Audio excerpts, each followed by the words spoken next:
Alright, let's see if this fixes anything. I'm back. I don't really know how long I've been going on Apex for. Might be running out of steam here. Bit of a scuffed stream too, since I have no idea how long that has been happening.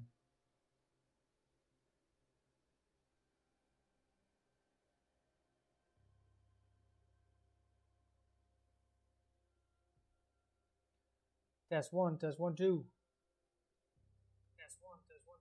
Alright, it's working on this end.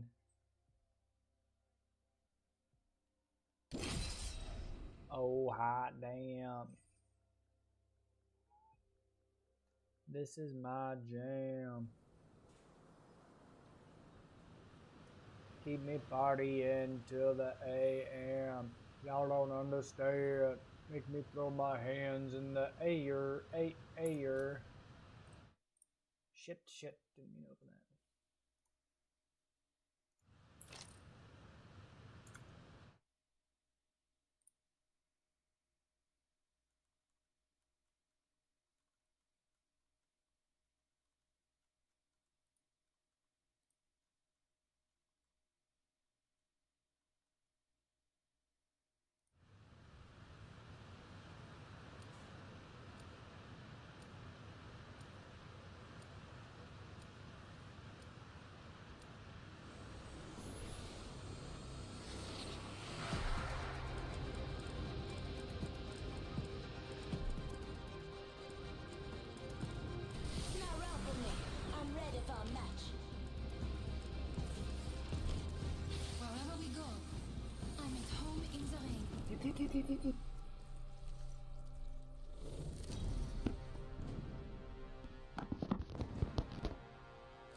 You know what I mean? This is your champion.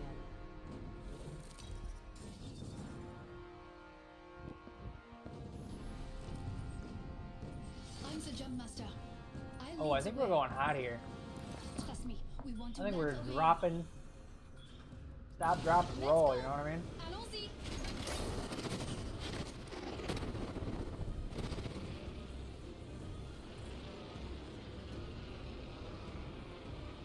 That way, come on. Enemy line near. Watch yourself.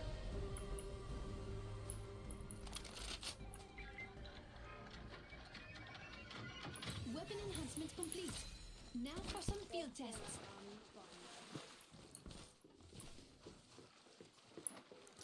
Zoot, I think I hear an enemy this way. Flatline here.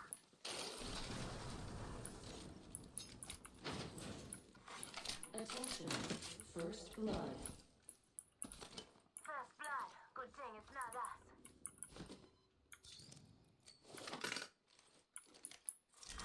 Round 1. Beginning ring countdown. Listen up, I'm getting shot at. Broke the shield now. Stay with me now. And keep the healing coming. Just giving my shields a recharge. Ring closes in a minute. No time to waste. Attention. The champion has been eliminated. I'm spotted. Taking fire. Reloading. Spotted by. Bring it. Recharging my shields. Attention. Evo harvesters Can't get up. are online. Reloading.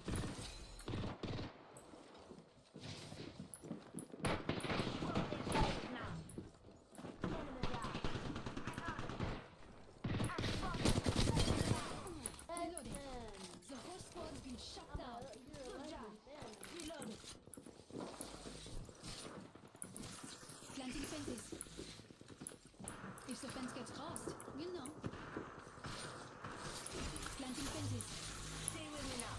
And keep the healing coming. New kill leader appointed. There's a new kill leader. New movement in progress. The enemy shield is broken.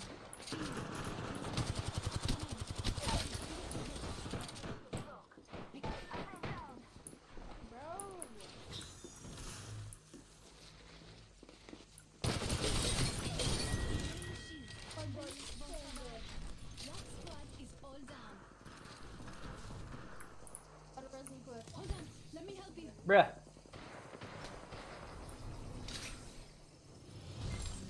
I believe this 2000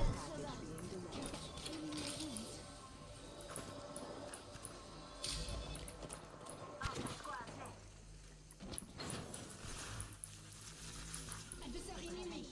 There is a new kill leader. Throwing Surmat. There's a new kill leader.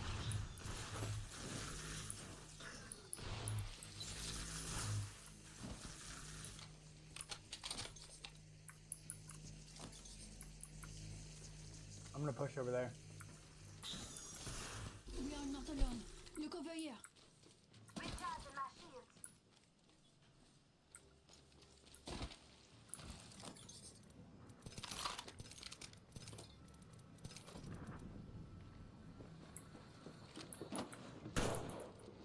Fire! Listen up, I'm getting shot at. Reloading. Negating all incoming artillery.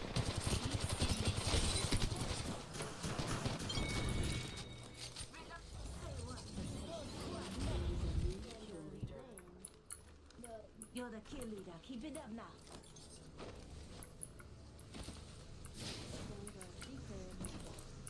Hey, Doc. You follow them now, right?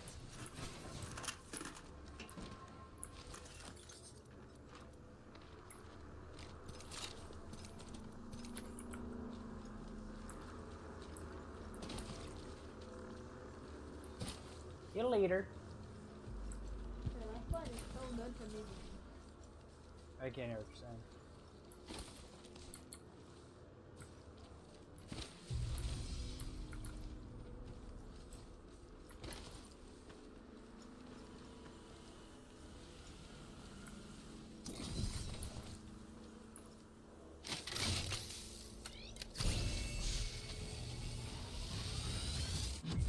Next location is on your map. Have a look, s'il vous plaît. All right, 2 viewers on Kick. Does my stream look terrible? I changed it from 30 frames to, or from 60 frames to 30 frames. Oh, now it's 1 viewer. It's probably just me. I think, yeah, it does not look great from what I can see right now.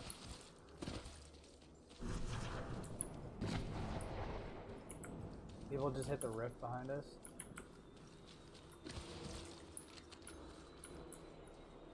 They're landing on the other side of this mountain.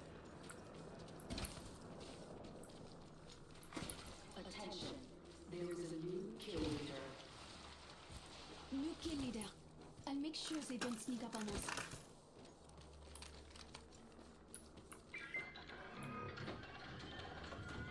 Weapon enhancements complete. Now for some field tests. Eliminated. What? I was the kill leader.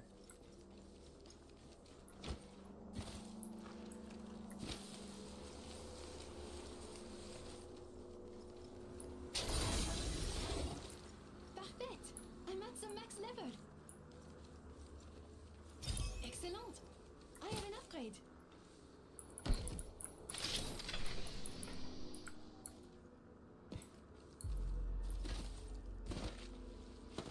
I'm spotted. Taking fire. That enemy shield is broken. Reloading.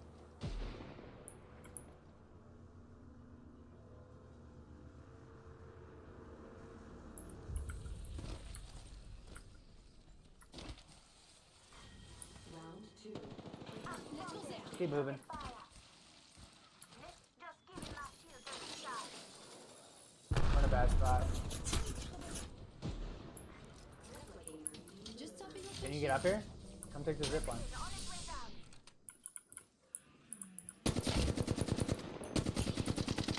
You're getting pushed, bro. You gotta move. I'm spotted. Taking fire. Broke the shield now. Reloading.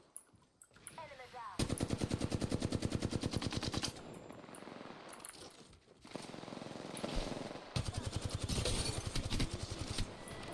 Say what? Whole squad knocked.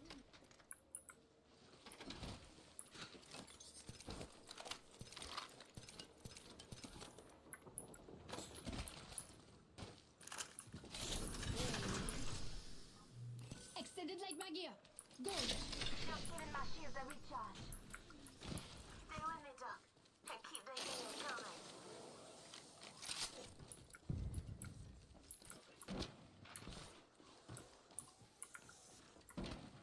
45 seconds to get to that ring. We need to move.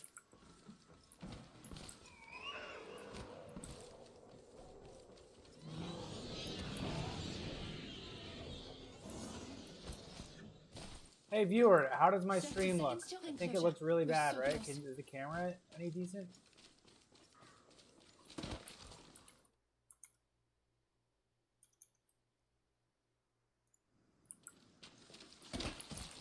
My ultimate's ready to go. Hey, my ult's ready too, you dingus. 10 seconds. The ring is close. Look. You want to open go door through there or over you want to go around? Let's go there. New kill leader appointed. Warning. There's a new kill leader. In progress. Let's go that way. We need to go. No, let's Ring's not moving. do that because that's not in. So what's that could happen? You're gonna die in there and be out of circle.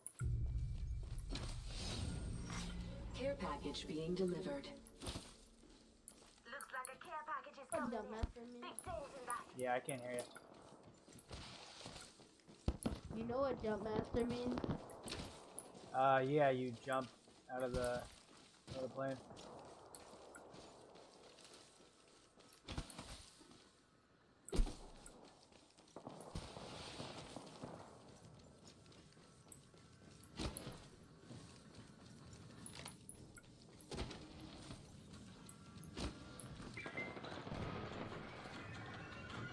Weapon enhancements complete. Now for some field tests. Extra supplies here. Firepower is key.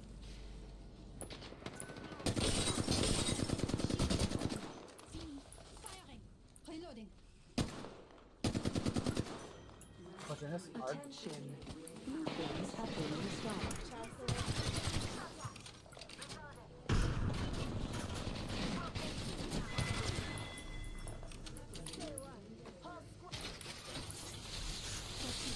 No more storms. Gonna replicate these sides on the other sugar.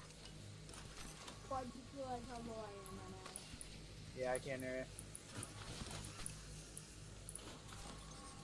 1 minute. Rings close by. Why is it not on me? Hey, Doc, come on back.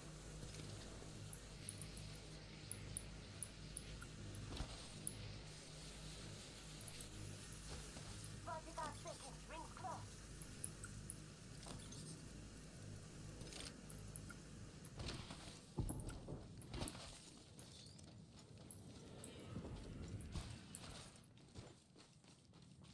A few more meters and we'll be inside Controller! 30 seconds to go. Alright, it looks a lot better. No, it doesn't. It looks fine on my Twitch. Kick looked terrible though.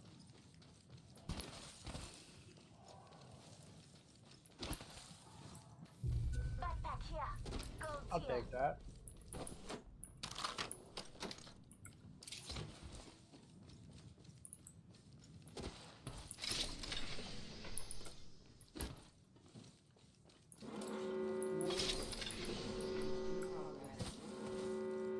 We're all inside the Care ring. package being delivered. Supplies coming in.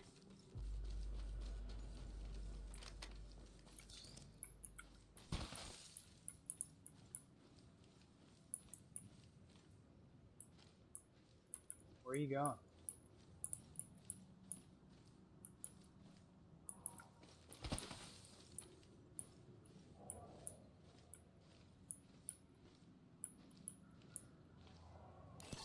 Enemy! Over there! I see somebody! Heard that. There's some shots here. They're looking at you I maybe? see an opponent. Listen up. Moving I'm up, getting yeah. shot at.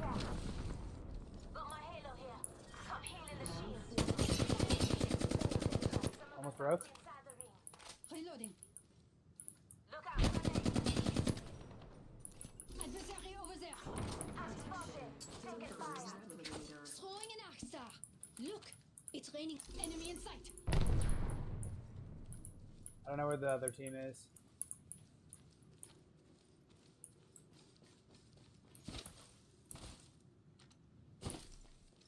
Staying on high ground over here.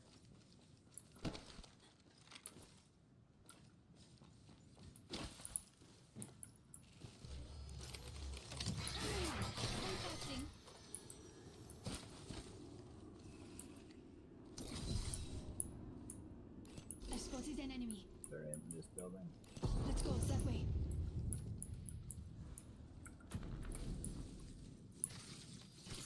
Laying fences. If the fence gets crossed, we'll know.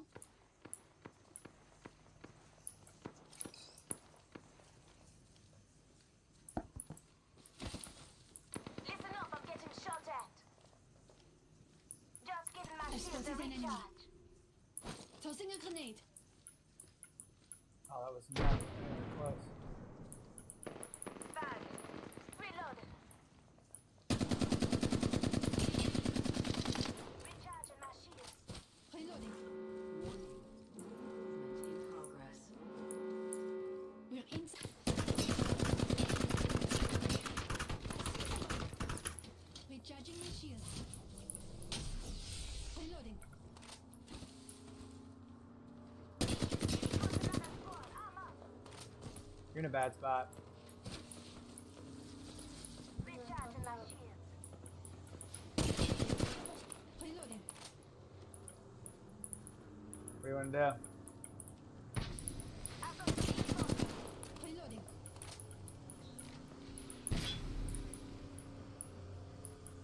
Wait for this next circle to move.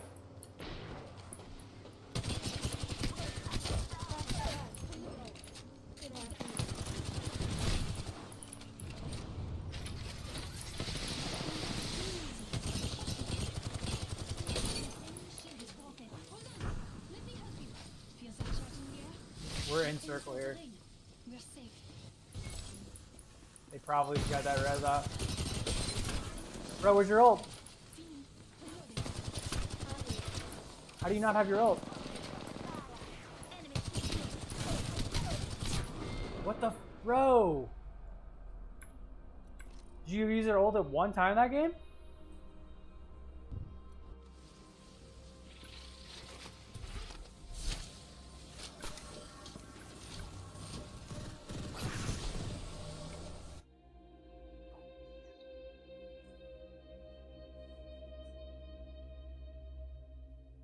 One more duos and then I'm calling it. At least for Apex.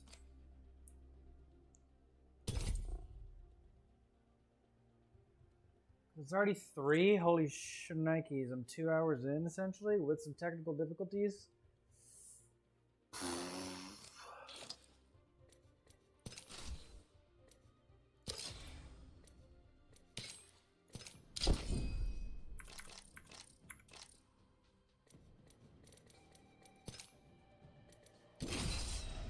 Shapoopy, shapoopy.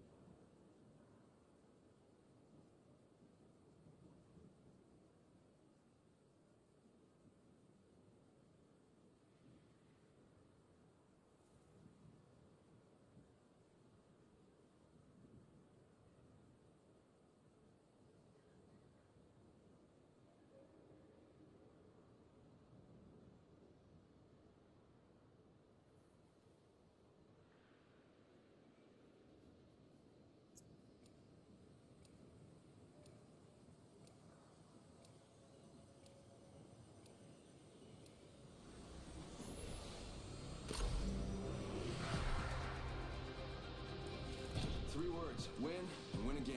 Yeah.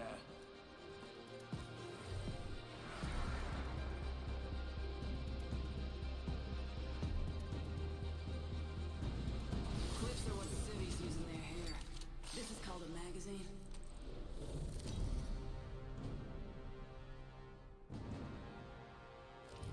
This is your champion. Of course you're gonna die. Civilization's built to make you soft. Boy, looky here. I've mastered the jump.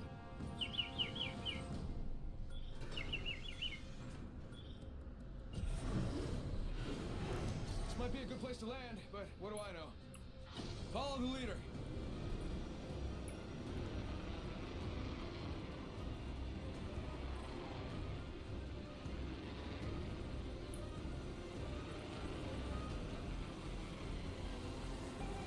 Two teams there.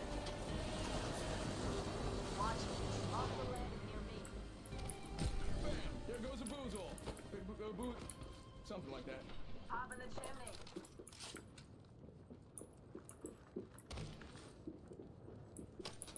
Taking fire.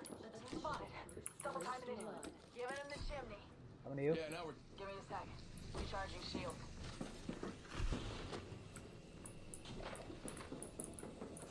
Enemy spotted.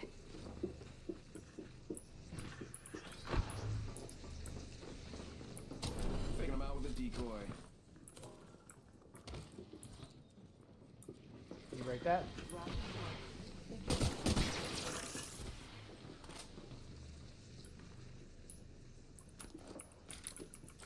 Where you going, bro? 1 minute until close. Rings nearby.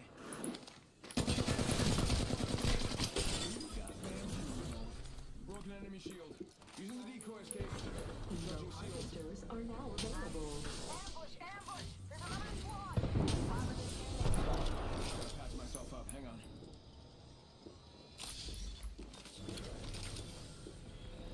My shields are recharged. Right here, right in front of me.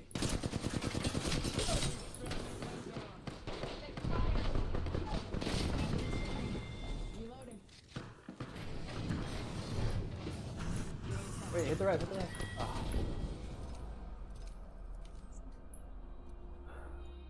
Alright, time for game dev. Woohoo! Slow day. Really energy is low. Ran into some tech issues. First. Oof.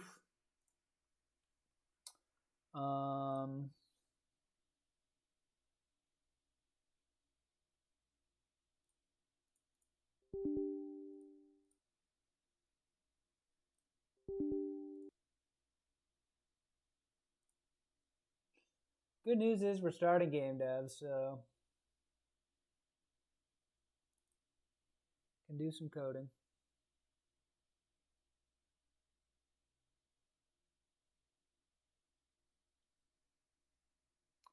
I need like some caffeine or something. A soda would be really nice. Wow.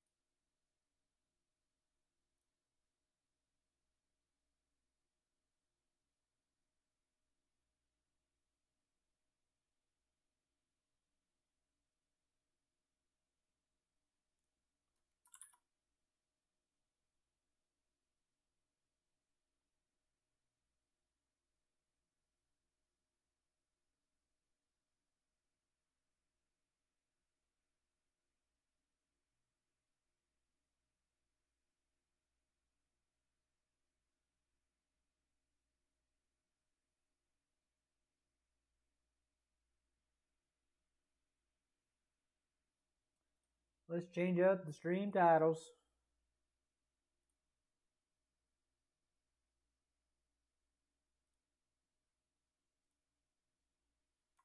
Game development.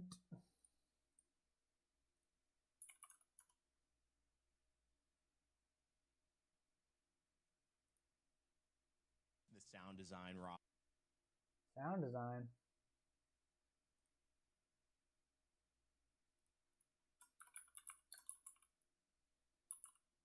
Game development. I've fallen and I can't get up. Just make sure YouTube's working.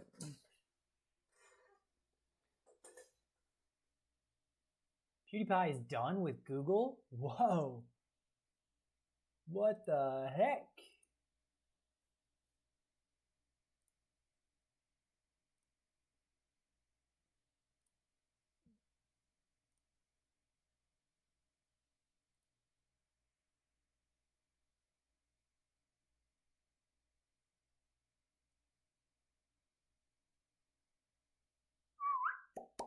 Alright, where am I?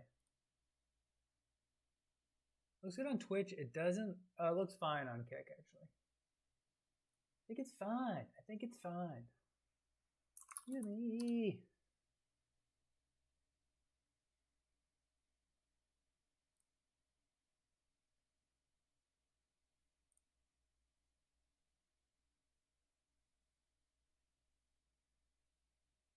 Pointer types and get owner. Oh boy. Hello and welcome. In this lecture, we're going to be learning how we can get a pointer to the owning actor of a component. We're going to find out what a pointer is, what addresses are in memory, and we're going to print them out into our log messages as well. Lovely. Let's dive in. So let's take a second to understand a core concept of what's going on in programming in general about variable addresses. What is an address of a variable? Well, we store all of our variables in memory, in this RAM chips on your computer. And variables require memory to store their data. So a floating point number requires either 32 bits of data or 64 if it's a double. An integer requires a certain amount of memory. Also, the bigger the struct you have or the bigger the classes you have, like actors can be very large and encompass a lot of data, might require even a few kilobytes of memory per actor, things like that. Well, that memory has to live somewhere on this large field of empty data that is your memory banks.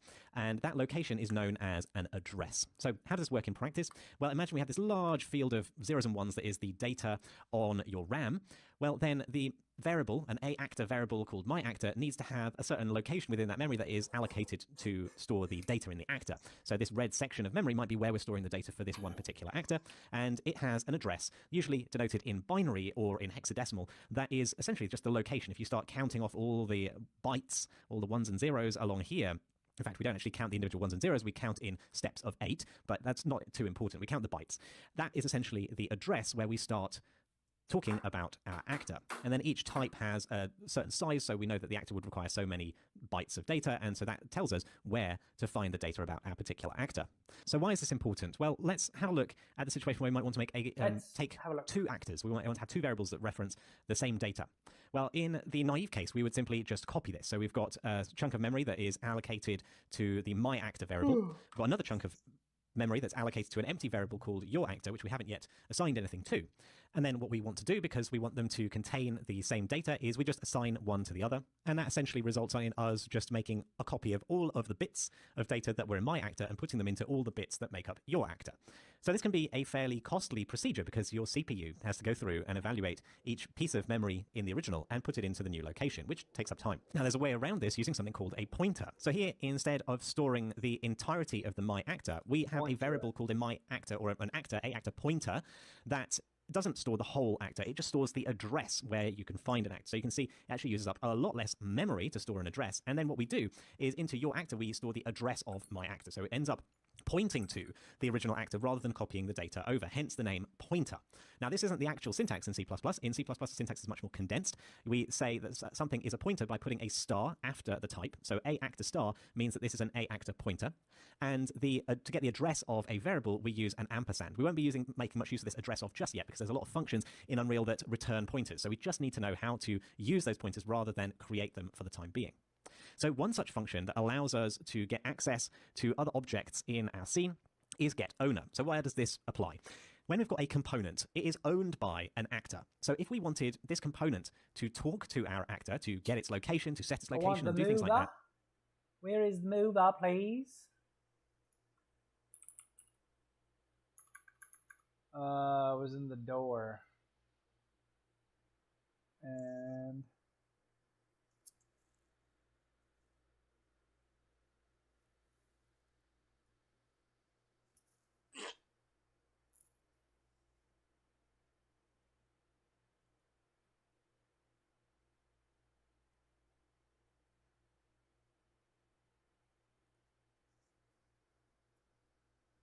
there is my mover.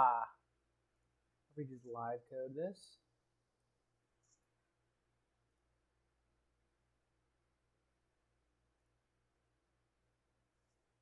Static mesh.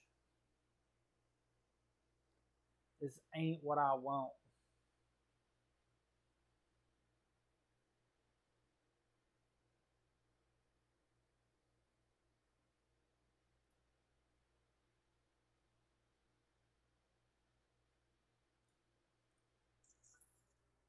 Controller. Movable.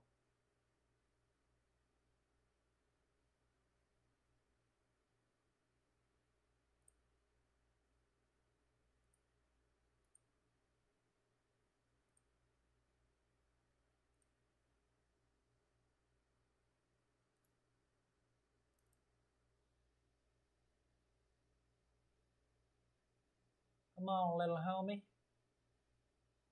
I added a mover. Did I not?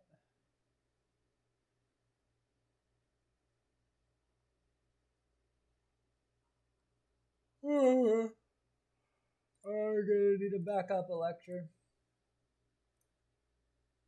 I'm at 4 minutes 50. I'm at 5 minutes.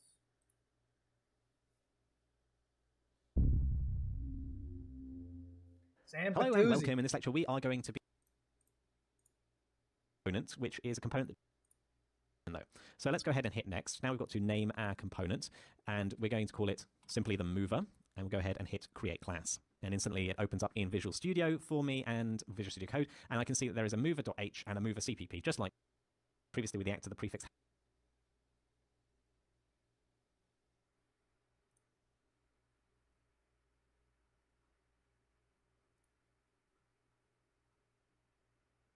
Should be my mover.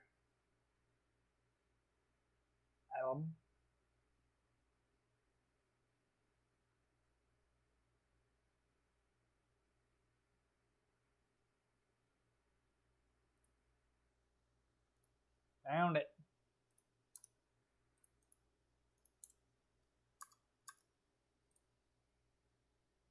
Had been A. And the other thing to note is the name of the function in here. So I'd like to change things like that. Then we need to be able to get a pointer to that actor. We don't want to take a copy of it. In fact, we don't want to take a copy of it because we want to be changing the actor. If we were making a change to a copy, it wouldn't actually show up in the scene. So we need to be able to store a variable that is a pointer to an actor. The way we do this, as we've just seen in the slides, is to have an A actor type, but then we put a star at the end, which tells us this isn't an A actor being stored here. This is just the address of an A actor being stored. So we take the A actor and we're going to call this owner, and then we're going to set that equal to the result of calling get owner. So that get owner is a function of an actor component, which allows you to get an owner pointer, get an actor pointer that points at the owner. Put a semicolon at the end of that line, and what we've got here is a variable that stores the address of an actor that owns this particular component. So I'd like to challenge you to do something by printing the address of this variable. So use the A-actor variable and use the %u format specifier in the logs. So %u essentially means that you're using an unsigned integer. That means an integer that can't be negative, which makes sense because addresses can't be negative when we're talking about where to find memory. And then figure out what does it print. Go and play, see the log message, see what it prints out. Does it change between different plays if you stop playing and start playing again? And what about if the mover is on multiple actors? Is there multiple different addresses printed out in the console? Pause the video and have a little investigation. Okay, welcome back. So we're going to go over to this UE log and we're going to say mover owner address :% %u. So that's where it's going to put the pointer's value. And then we're going to put the actual pointer. So we're going to have the owner in here. So it's going to print out the address of the owner. Let's go over into Unreal, hit Control-Alt F11, and when that finishes compiling, let's hit play. And what we're seeing is that the log message mover owner address is coming through, and it's giving us a very large number, actually, for this address. What if I stop playing and play again? Just for a second, you can see the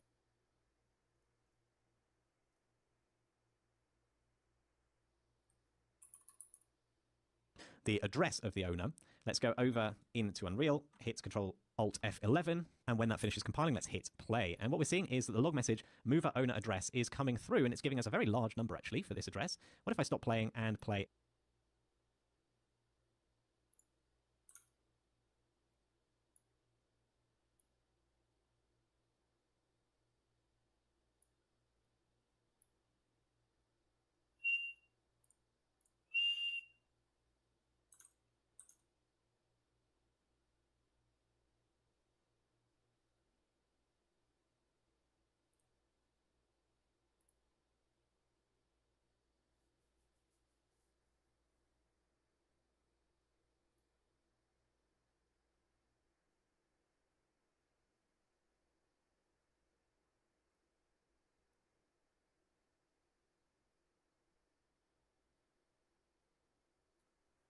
All right, my mover is not in here. I'm looking for a move. Live coding failed.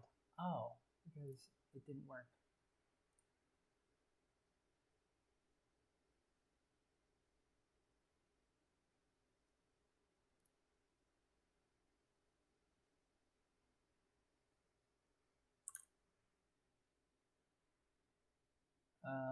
Where's the log?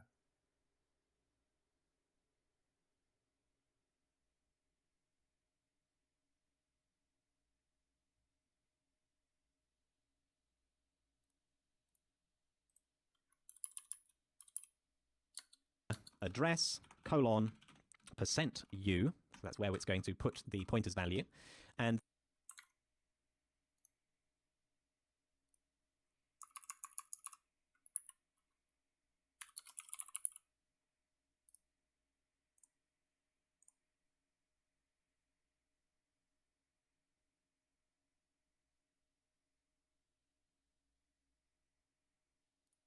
then we're going to put the actual pointer. So we're going to have the owner in here. So it's going to print out the address.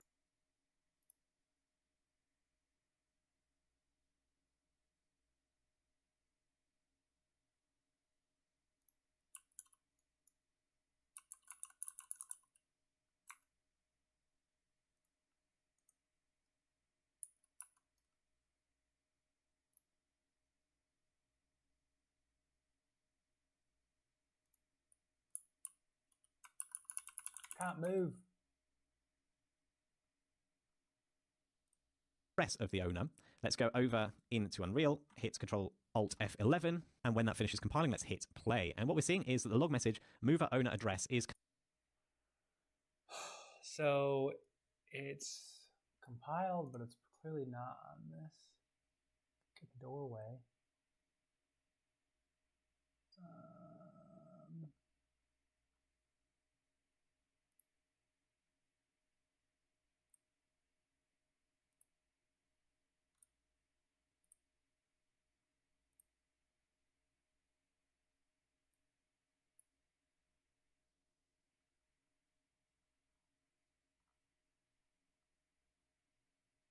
Was working yesterday. What's the deal here? Let's look at it in C++, shall we?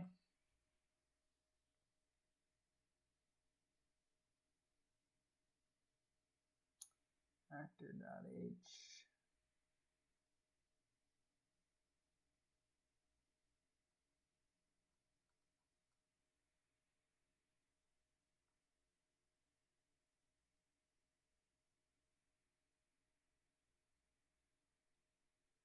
Where's the CPP file? Is there no CPP file? So annoying. Gotta bag it up. Bag it up. Is to add in some functionality using some.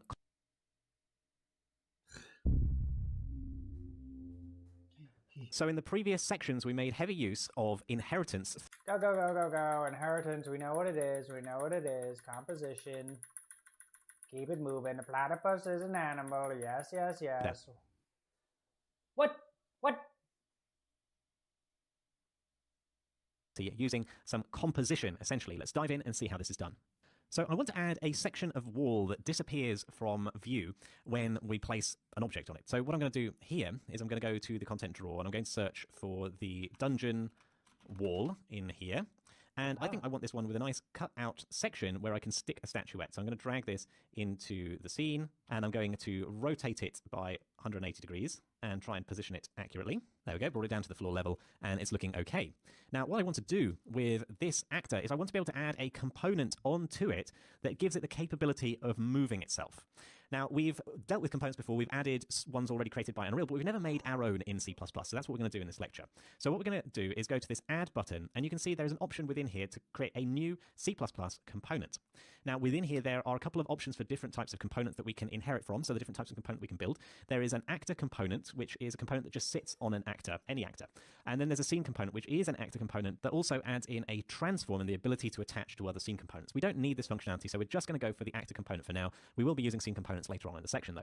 So let's go ahead and hit next. Now we've got to name our component, and we're going to call it simply the mover, and we'll go ahead and hit create class. And instantly it opens up in Visual Studio for me and Visual Studio Code, and I can see that there is a mover.h and a mover CPP, just like we had with our actors. Interesting to note that the prefix to this class is u. Previously with the actor, the prefix had been a. And the other thing to note is the name of the tick function is different. With a component, this function is called tick component instead, but otherwise it is the same. And if we go over to the C++ class, you can see that there is a tick component function in here. So I'd like to challenge you to log a message on tick. So you can add a new log message, add a component to an actor, add your new component to some actor, and see if it prints the message that you have written. Pause the video and have a go.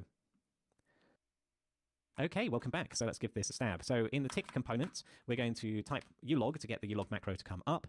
We're leaving it as a display setting, and in here I'm going to type in mover is ticking, exclamation points, of course. So let's go back into Unreal. Actually, what you can do is do a Control-Alt-F11 from any place, actually. You can do it in Visual Studio Code, and it brings up the live coding window automatically. Once completed, it brings you back over to the editor, just saves you an Alt-Tab. So what we can do now is you can see this actor does not have our new component on it, so let's go to the Add button, and we're going to search for Mover. And then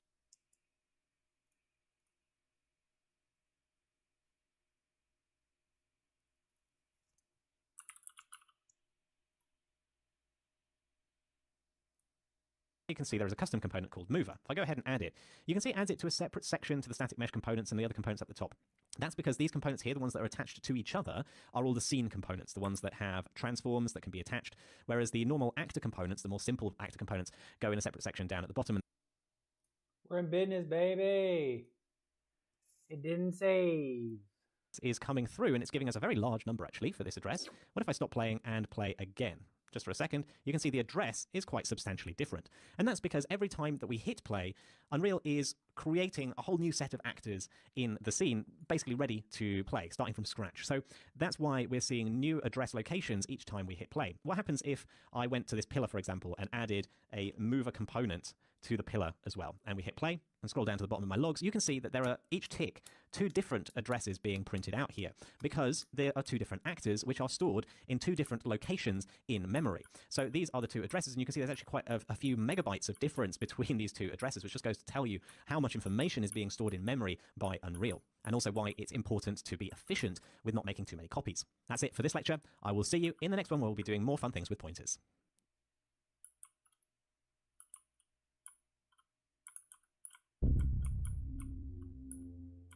Hello and welcome. In this lecture, we're going to be learning about how we can access what is on the other side of a pointer so that our mover component can get properties from the actor that it lives on, such as getting the name of the actor or getting its location. Let's dive in and see how we can do this. So it's all very well to be able to get a pointer or get an address of an actor, but we do need to be able to actually do stuff with the actor itself. And the process for doing this is a little bit tricky to understand if we're just looking at the actor. So we're going to have a look at doing some pointers to floats just here within tick component. So let's start off by creating a float, which we're going to call my float, and set this to a value of 5. Then we're going to create a float pointer, which I'm going to call your float, and we're going to set that to be the address of the my float. So these are both pointing to the same address in memory. The difference is that your float is an address. So I can't just print out the value. So if I wanted to do a ulog and I wanted to say your float value is equal to %f, then I put in your float. This isn't going to work because your float is a pointer, not an actual float. So what we need to do is essentially get the value at that location.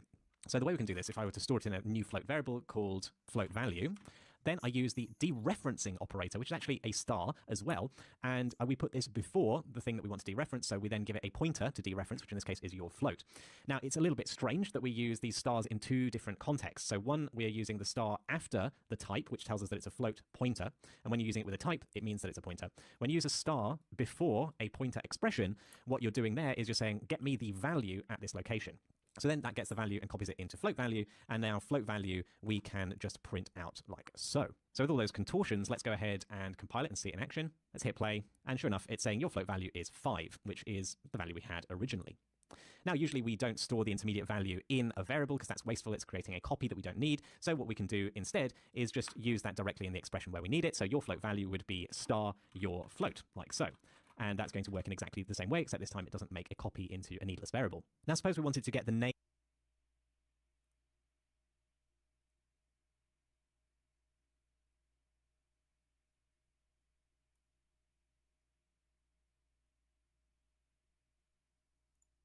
of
That would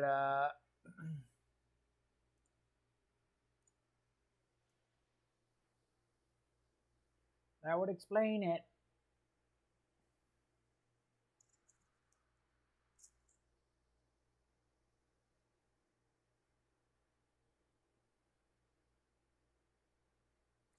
Succeeded.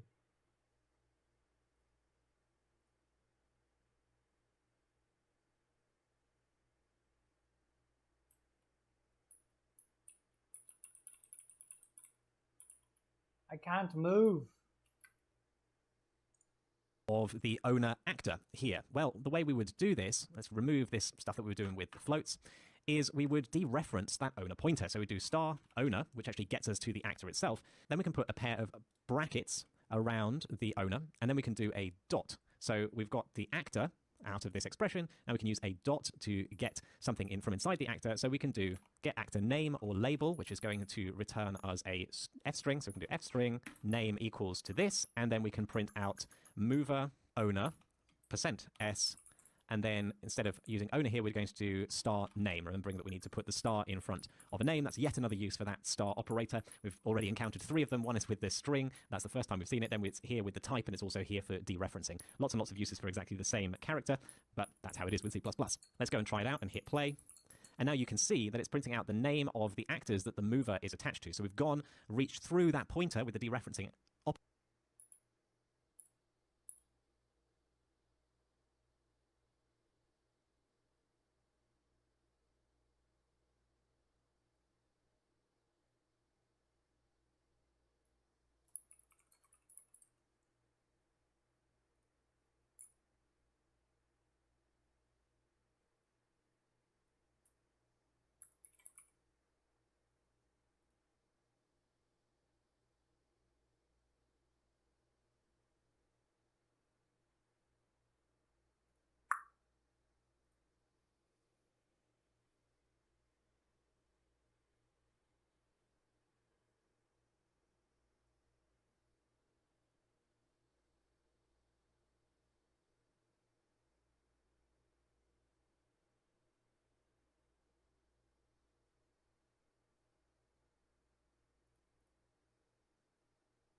It's also here for dereferencing. Lots and lots of uses for exactly the same character, but that's how it is with C++. Let's go and try it out and hit play. And now you can see that it's printing out the name of the actors that the mover is attached to. So we've gone, reached through that pointer with the dereferencing operator and been able to call a function on a different object. Now there's actually a much more compact syntax for doing this because it's so common for us to want to get a function or property from a pointer object. Instead of having to do this with the parentheses and the dereferencing operator, we can merge this all into one. We can remove all of this, remove the dot, and instead we use this arrow operator. So we do owner arrow get actor name or label, and this does exactly the same thing, except it's a lot easier to write. So generally speaking, we'll end up with the rule where if we have got a pointer, we use the arrow operator. If we are using a struct like an f string or an f vector, we use the dot operator. Blurb. So I'd like you to print the actor's location using this new knowledge of how we can use pointers. So I'd like you to call get actor location. You're going to be using the arrow operator to look through the pointer and call that function on the object at the other end. You're going to store the f vector that results from that. Then you're going to call toCompact string, store the result in a new f string variable, and print that to the log. Pause the video and have a go. Okay, welcome back. So I'm going to create a new f vector called owner location, and I'm going to do owner arrow get actor location. Then I'm going to convert this to a string, so I'm going to have an f string called owner location string, and that's going to be equal to the owner location dot to compact string, like so. Okie doke. So now we've got our owner location string. We can print that to the log. I'm going to say that the mover owner is this with location %s, and that %s we're going to have another star owner location.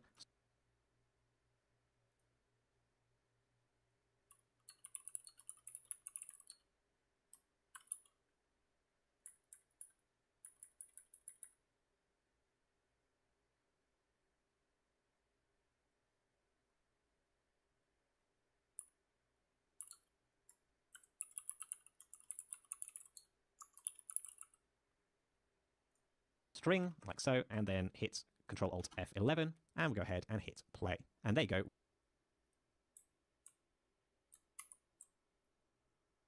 This isn't working.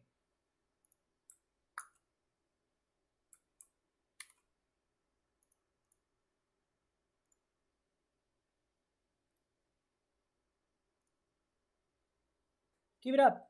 Give it up. Give it up. Give it up.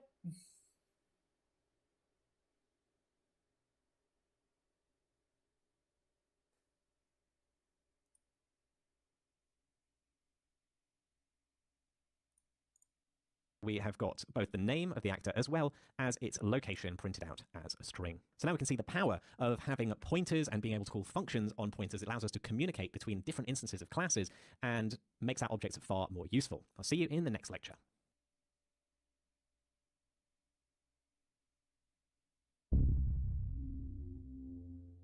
Hello and welcome. In this lecture, we're going to be understanding the main steps involved in compiling C++ files in Unreal. Let's dive in and see how they work.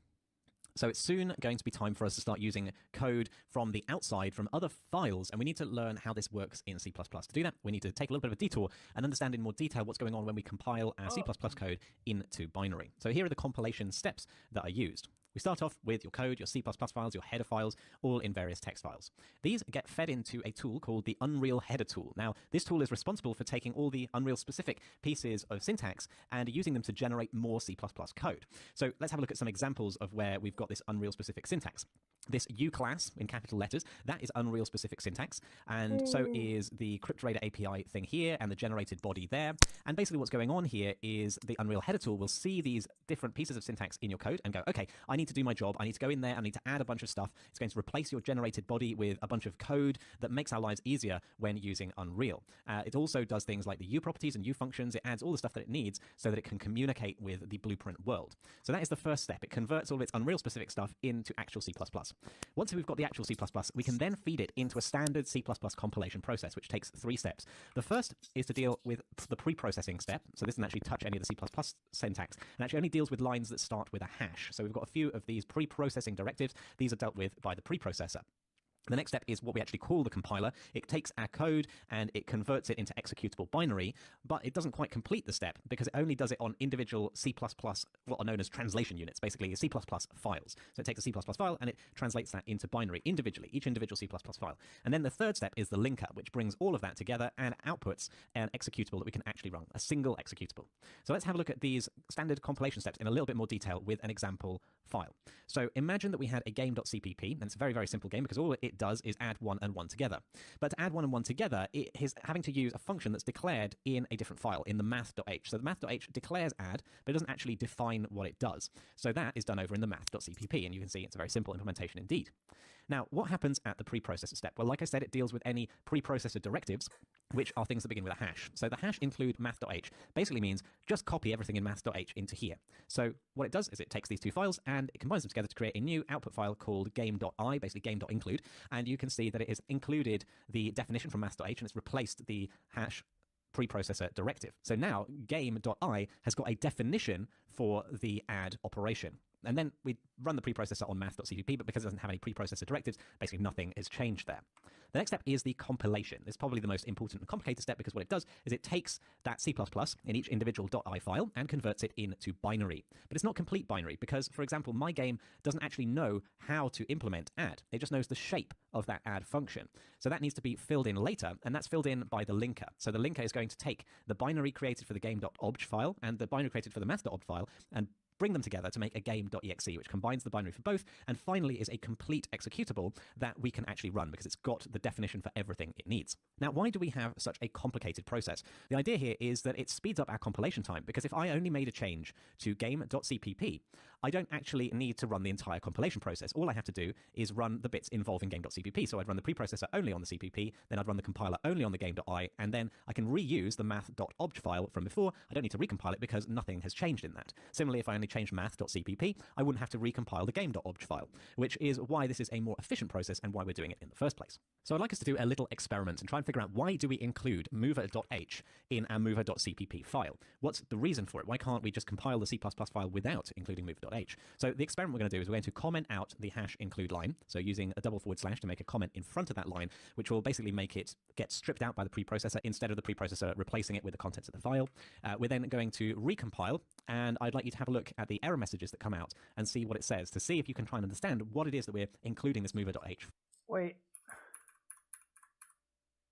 Now, why do we include mover.h in our mover.cpp file? What's the reason for it? Why can't we just compile the C++ file without including mover.h? So the experiment we're going to do is we're going to comment out the hash include line, so using a double / to make a comment in front of that line, which will basically make it get stripped out by the preprocessor instead of the preprocessor replacing it with the contents of the file. We're then going to recompile, and I'd like you to have a look at the error messages that come out and see what it says, to see if you can try and understand what it is that we're including this mover.h for. Pause the video and have a go. Okay, welcome back. So let's put a double / at the beginning of this line, which basically makes it null and void. And then we're going to do a Control-Alt F11, and we're going to have a look at the output of live coding. So look, we've got some errors straight away, very, very early on. And what it's saying is that umover is not a class or namespace. And there's some other stuff down here. It's saying that primary tick component hasn't been declared, that super isn't a class or namespace, getOwner is an unknown identifier. And basically what this is saying is you've talked about umover here, but you've not defined it anywhere. You've not declared it anywhere. So I don't know, the C++ compiler says, I don't know what this is. So that's why we are hash including the mover.h, because mover.h declares the class. It says a umover is a class, and it derives from uActor component, and it's got these methods, etc. It's declaring what it means to be that class. So without that declaration, the C++ compiler can't continue, and that's why we need to include that header file. Great stuff. So hopefully you now understand a little bit better the process involved in compilation of C++, and particularly compilation of C++ in Unreal. I will see you in the next lecture. I'll see you in the next lecture.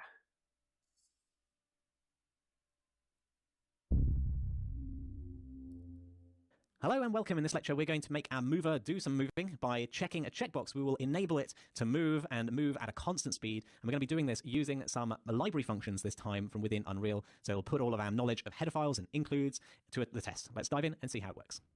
So the way I want this mover to work is that I want it to move smoothly from where it started to a target offset over a period of a certain number of seconds. So the way we're going to need to configure this is to add in some U properties into the header file. So let's start off by adding a private section to the header file.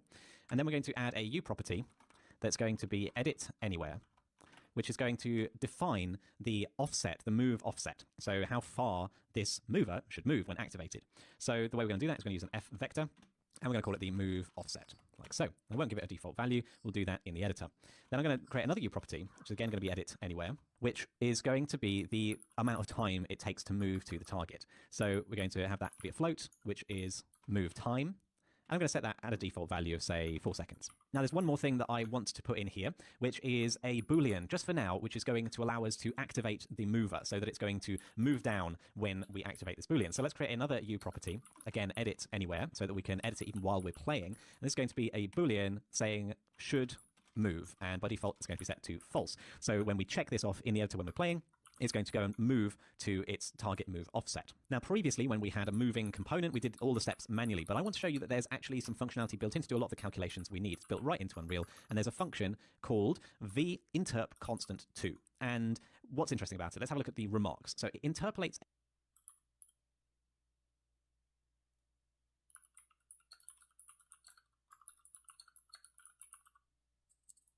actually some functionality built in to do a lot of the calculations we need. It's built right into Unreal, and there's a function called vinterp_constant2. And what's interesting about it, let's have a look at the remarks. So it interpolates a vector from a current vector to a target vector using a constant step. So that means that over time, we're going to move from current to target at a certain speed, and it's going to do that constantly, which sounds like exactly what we want. We want to move from our current location to a target offset location at a constant speed.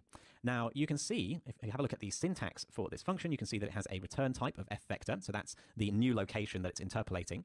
Then it has 2 inputs. We've got a current f-vector, and don't worry about the other symbols around this f-vector for now. The important thing is that it is a current f-vector, and then the target that we want it to eventually reach. Then it has the delta time, so it uses this to make the movement frame rate independent, and the interpolation speed, so how fast should we be moving from our current location to the target. Now, you will notice that up here in the documentation, it actually has a section that says include. And this tells you the include line you're going to need in your C++ file in order to be able to use this function. And as we've seen in the previous video, the include line allows us to copy in the definitions from this particular file. And one of the definitions is the definition for this function. So it allows us to use this vinterp constant2. Now, the v in front of this function basically means that it does interpolation on vectors. That's why it's called vinterp2 as opposed to other interpolation functions that are also available in this library file. So let's have a look at how we would use it. First of all, we're going to copy the include line from the documentation, and we're going to go over into our mover CPP where we want to implement this in the body of the tick component. But the include, we do not include within the body of the tick component. We have to do the includes all at the top of the file. So that's where I'm going to put mine. I'm going to put mine after the include of mover.h. So we're going to put in an include for math/Unreal Math Utility.h. Now, what we can do is we can actually use the function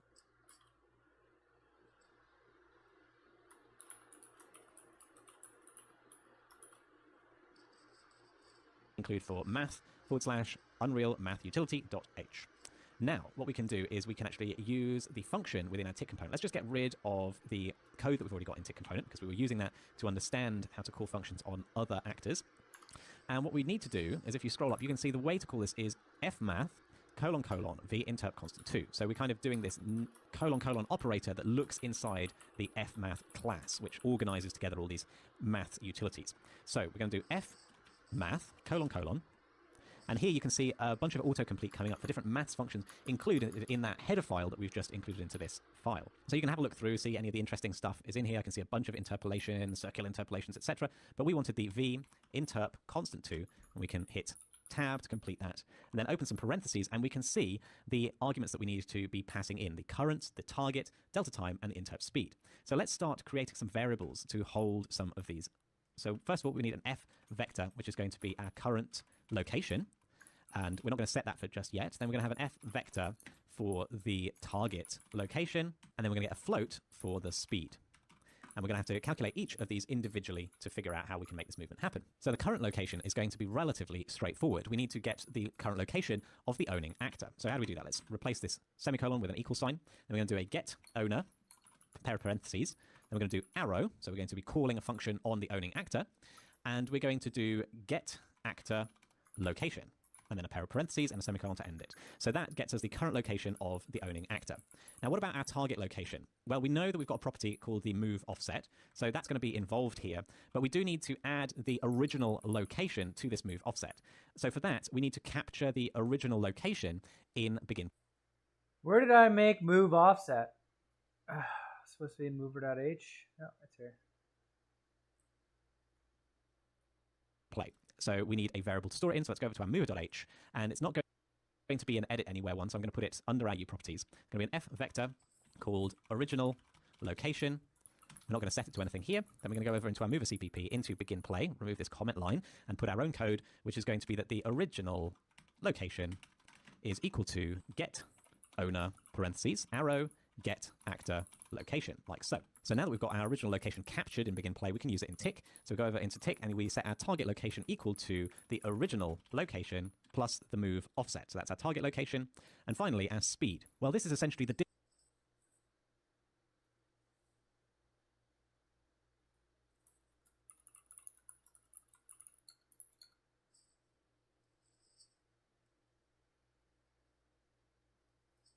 distance that we need to move divided by the time at which we need to move over. So if we've got a target location and we've got an original location, we need to find the distance between these two, which we can do with an f vector : distance. Then we pass in to the parentheses the original location and the target location. So that gives us the distance between these two vectors, and then we are going to divide that through by what did we have over in mover called the move time. So that gives us the speed at which we should be moving. And now we can use these as arguments to our vinterp constant2. So we've got, first of all, we need to give it the current location, and then the target location. Then we're going to tell it the delta time, which is just already a parameter in tick component, so we just need to pass that through. And then we've got the interp speed. So we're just going to pass in the speed, like so. We'll put a semicolon on the end of that line. And this is essentially the new location. So let's store that into a new variable, f vector, called new location, equal to this. Cool. Now we need to do something with that new location because it's no good just having calculated it. We do actually need to move the actor to the new location. So that's what we're going to do. We're going to call it on get owner. So we do a get owner parentheses, arrow, and then we're going to do a set actor location, and we're going to pass in the new location like so, and have a semicolon at the end of the line. So let's go ahead and compile this and see if it works. So if we go over into the dungeon and select the wall that we want to move, you can now see that the mover component has got a move offset, which I'm going to want to do in the... Be surprised if this compiles. I would be surprised.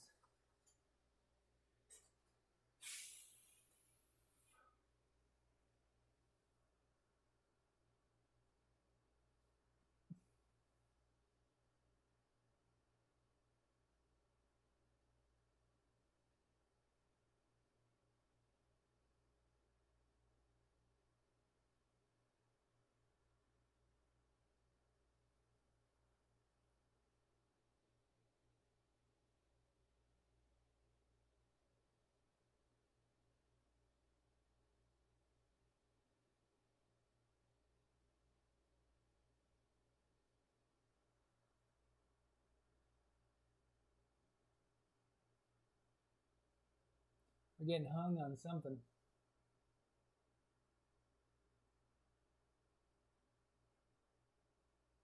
Oh, there we go. Get owner. Seriously?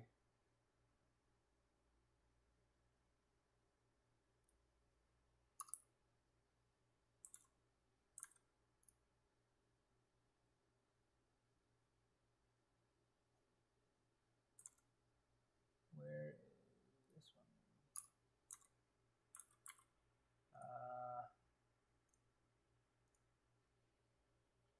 That wasn't as bad as I thought it could be. Controller.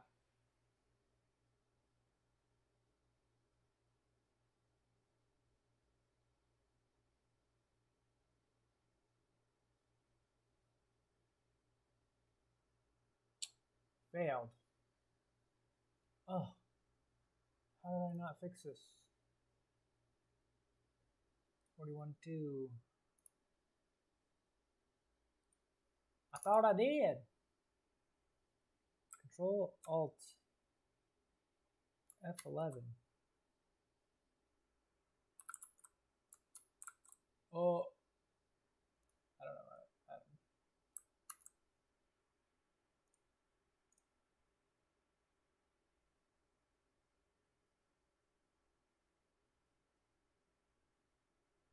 On the fly.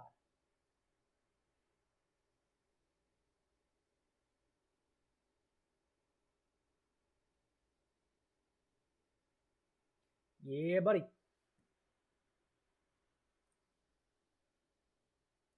The Z direction, and I think I'm going to do -600. And then the move time 4 seconds should be just fine. So let's save that and then hit play and see if it moves. So it's not moving, and there's an error in the output log saying that the mobility of the actor has been set to static, which is why it can't move. So if we select seconds should be just fine. So let's save that and then hit play and see if it moves. So it's not moving, and there's an error in the output log saying that the mobility of the actor has been set to static, which is why it can't move. So if we select the actor again, you can now see the mover component at the end of the line. So let's go ahead and compile this and see if it works. So if we go over into the dungeon and select the wall that we want to move, you can now see that the mover component has got a move. So the mover component is in here, which is fantastic.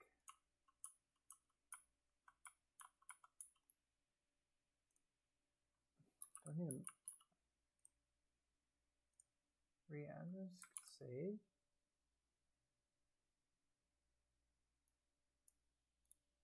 Move offset, which I'm going to want to do in the Z direction, and I think I'm going to do -600. And then the move time 4 seconds should be just fine. So let's save that and then hit play and see if it moves. So it's not moving, and there's an error in the output log saying that the mobility of the actor has been set to static, which is why it can't move. So if we select the actor again, and we look at its mobility settings, you can see, in fact, the mobility settings of the static mesh component. So select the static mesh component, then look at the mobility, you can see it's set to static, which basically means it's not allowed to move. Let's switch that over to movable, because we do want it to move.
Okay, I don't know.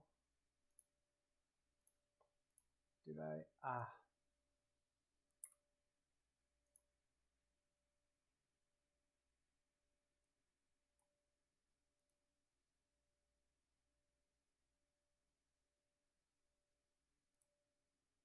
Cool.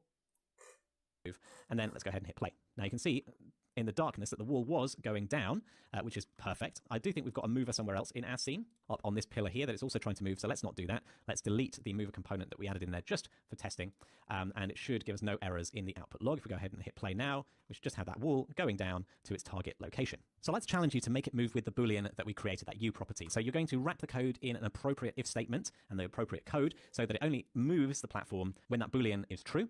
And then you're going to recompile the code and play and eject using F8, and then change the Boolean and observe. What the is going on? See whether it moves when you want to check that Boolean. So pause the video and have a go.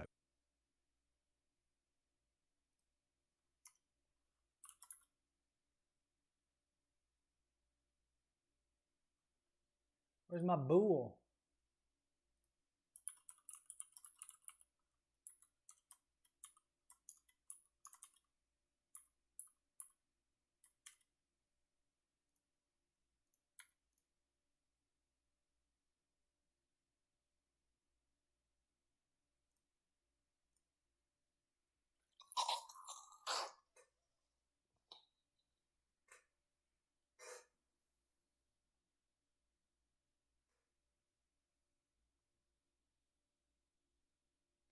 We boolin'. We boolin'.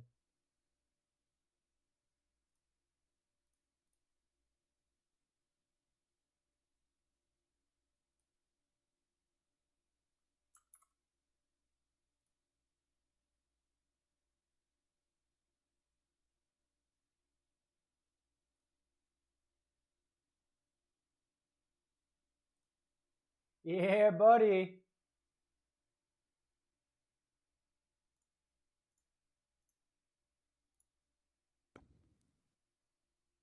Okay, welcome back. So let's go and wrap this tick component stuff in an if statement, not the super, but everything else we're going to do if should move, then open some parentheses and move all this code in, remembering to indent it one level because we're inside parentheses and we want to show that this would only be executed within the if statement, make it easy for us to read.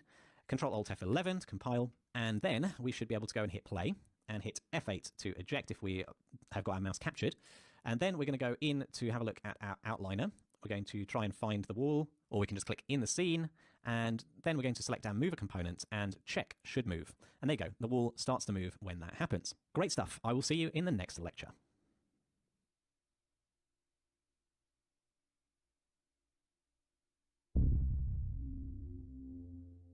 Hello and welcome. In this lecture, we're going to be making our very own scene component for the grabber, and we're going to print out its rotation so that we can see that it is indeed attached to the camera and the camera's rotation is affecting its rotation. Let's dive in and see. I feel like this is important. I'm like really tired right now, and I don't think I want to do it. I think I hit an hour, so I might just stop here. Low energy. I'm sorry. Oh, save selected.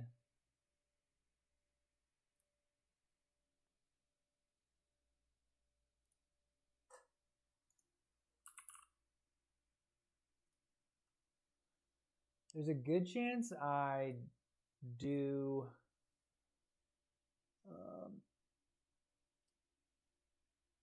some more development just like on my own because it's moving pretty slow, just doing an hour at a time, and I feel like I want to get through this tutorial and start building my own thing.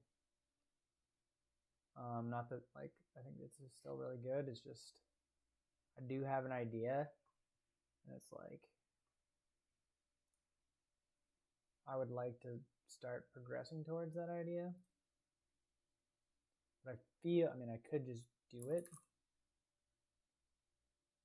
But I feel like if I do this tutorial first, I'll have a better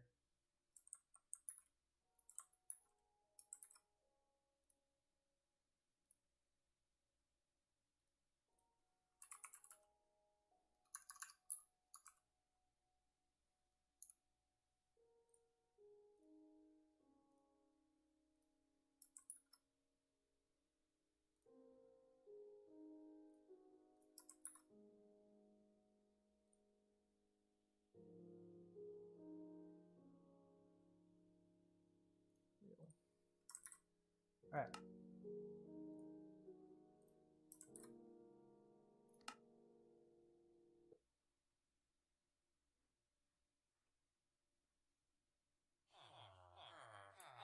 I'm really going to try to stick to an hour here, too. Just because of how tired I am.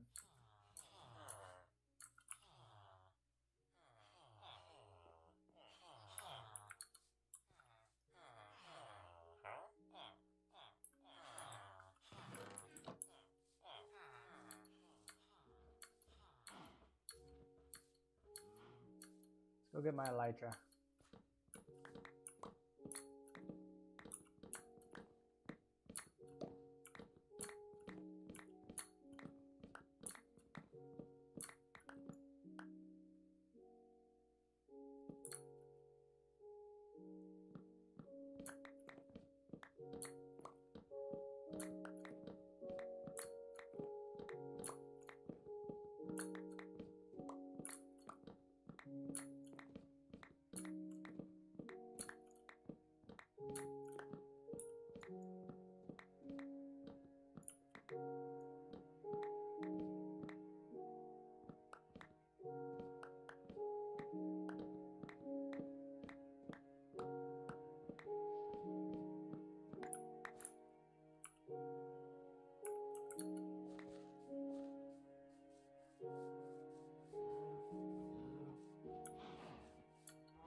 Got a lot of shit in here.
Yo, these Endermen are getting cocky. I probably was so close to wherever it was yesterday and just like turned around.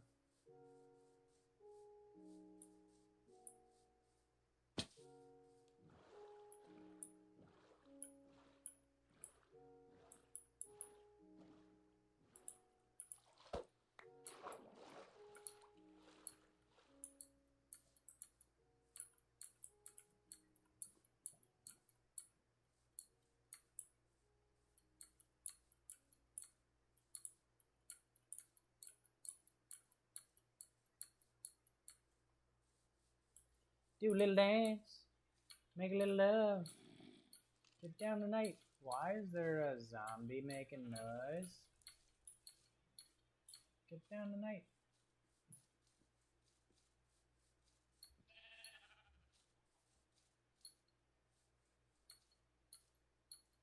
You know what would be spectacular?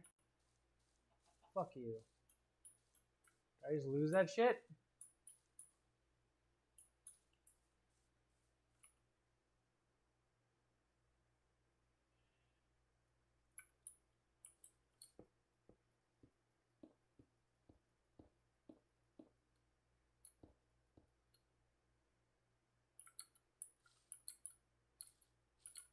brother.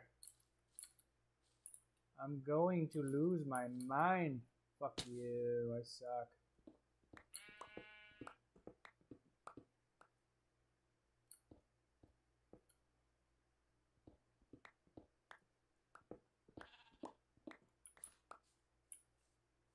Oh my god, I probably should have gotten...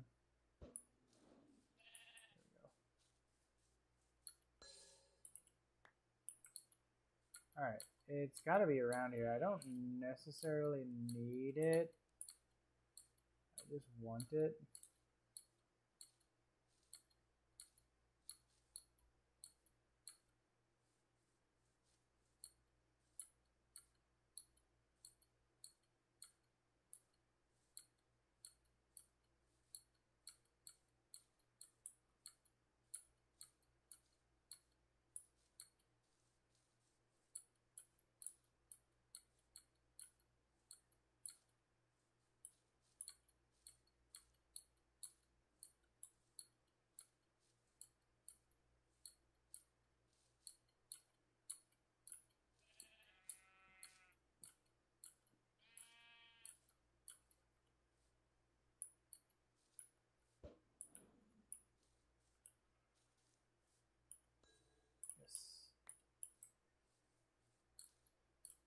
Is it like right here? It was a lot closer than I thought it was.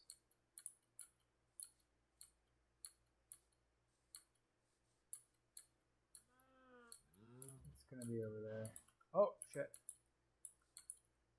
Right? Yeah. Don't break, don't break, don't break.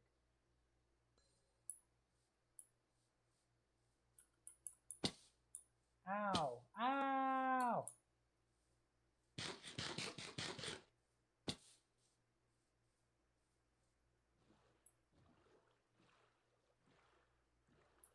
What the?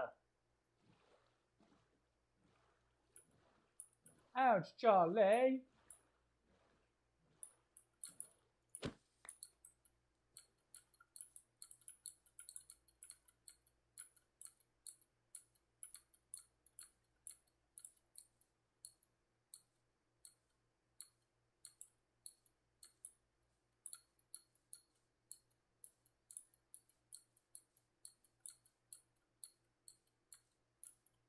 Is this it?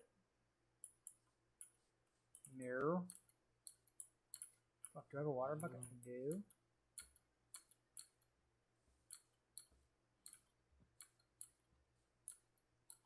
Is this it? I might be close. Alright, I'm gonna back up a little bit and do it.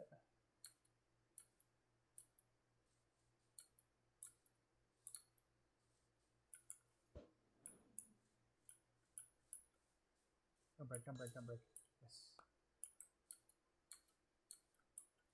Oh, here we go. Is this it? No, that's... I could have swore it was up there.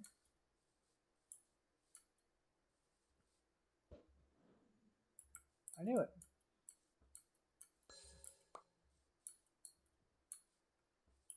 Oh, it's this. Here we go.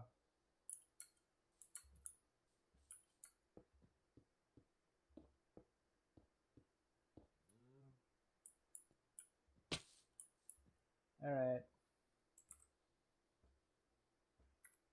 right. Where's my notes? My notepad.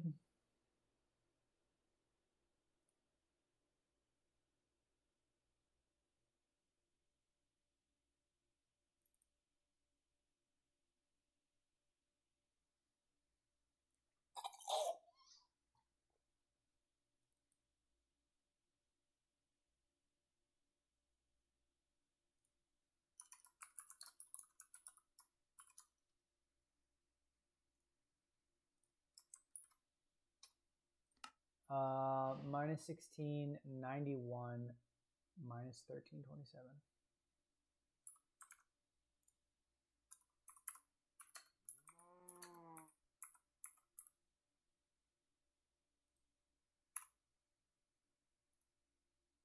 Shamalama ding dong.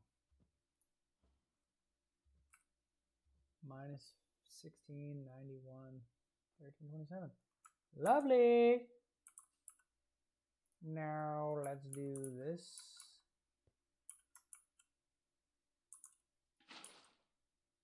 No, that.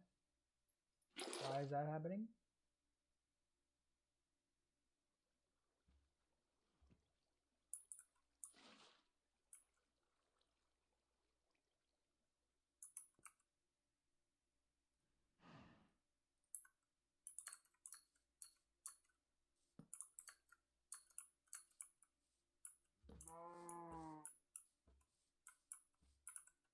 You better chill, dog.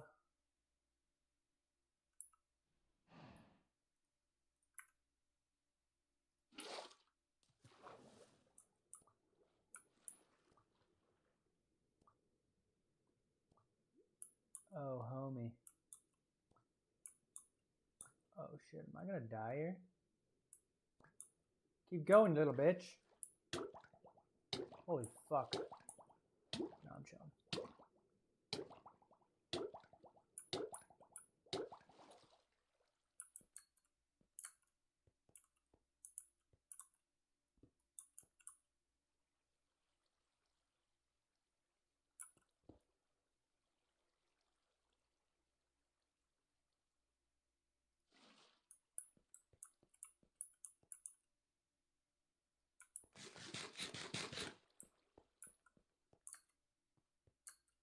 I don't think I can use water for anything in the end, but I would just like to have a water bucket. Generally. What's the deal here? Yeah, okay.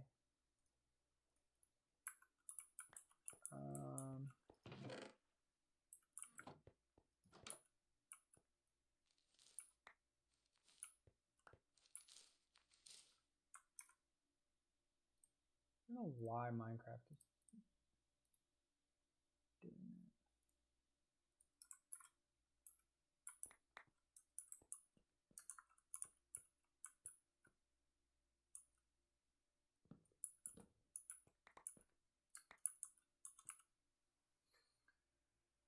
Fire aspect and loyalty, sharpness 3, piercing 3. Oh, I know. Can that go in there? Can this go in there? No.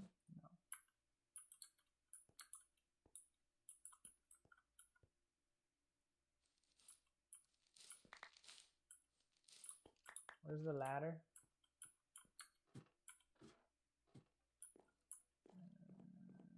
Did I already take the...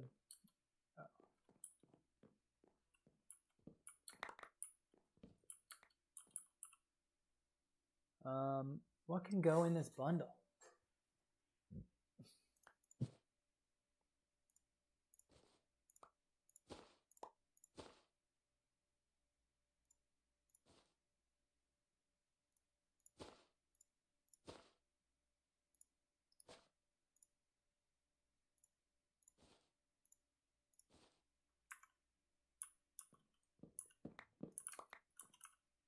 Books? Can we put more books in there? Yeah, we can, but whatever. I'll just carry some books.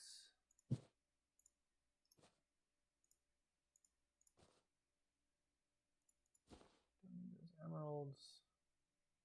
Fucking should just throw that out. Whatever, it's fine. Isn't like density sometimes in here? I don't want that. Don't know what I just picked up. Oh, just some blocks. Oh.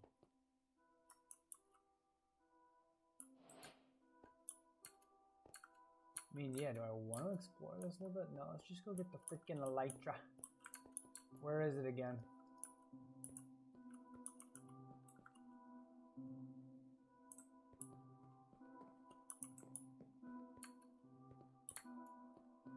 This way? No, it's just this way.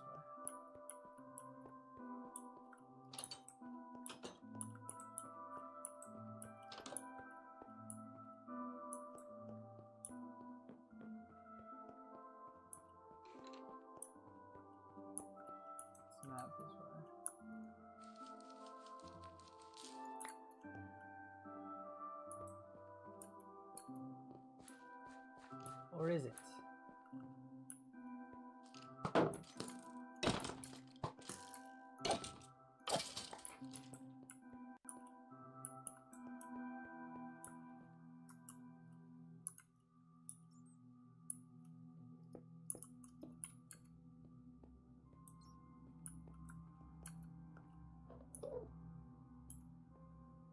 Enderman.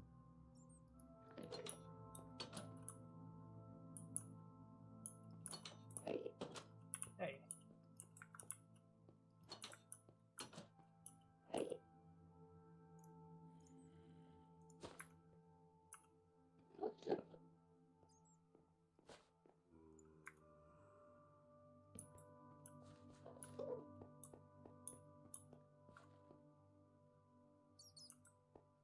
All right, I gotta go back.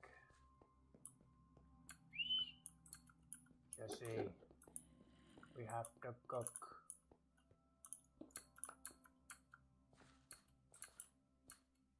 Oh, please, just tell me where the portal is. I'm going the wrong way.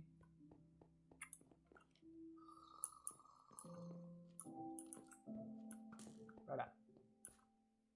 Which way, brother? Books. Okay. This is the same room that I was in before. Yes, it is. Okay, I'm back here.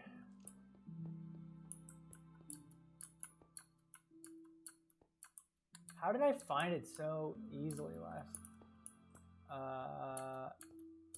Up here. Here we go.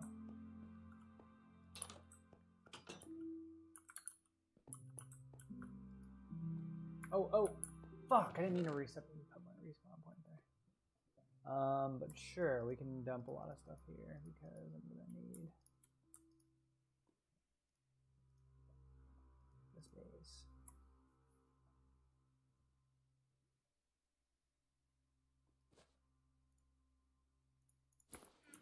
Alright, let's do it.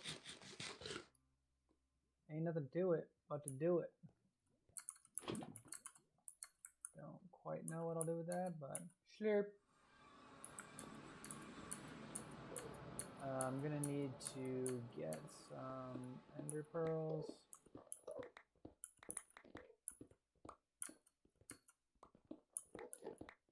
I really wish I had a better sword. Maybe I can find one. Well, at least I have a sword.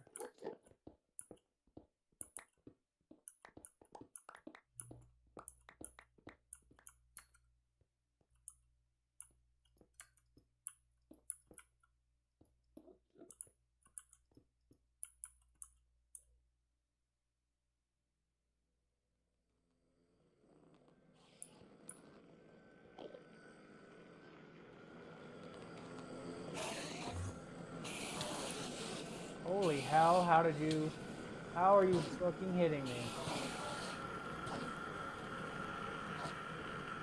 This is so scary.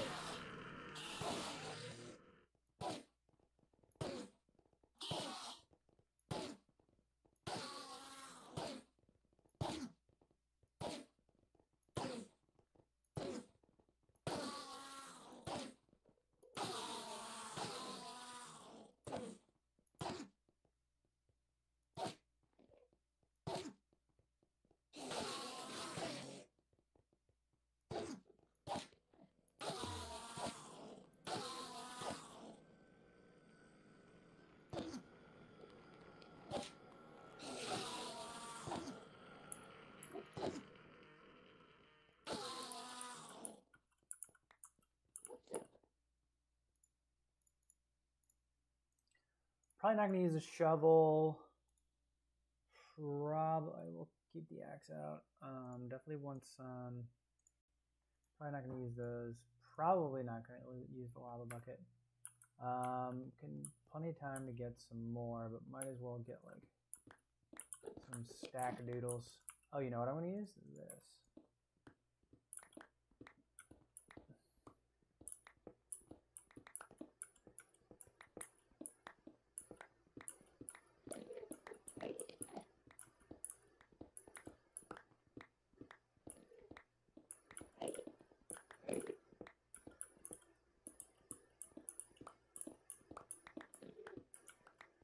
Alright, let's just get in there, see what we're up with.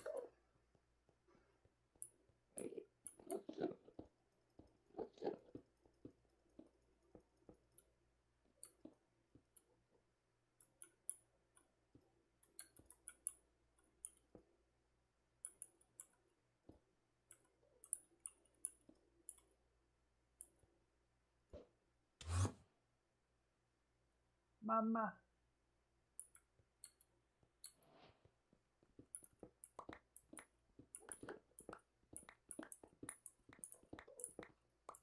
Alright, gonna need to turn my render distance all the way up.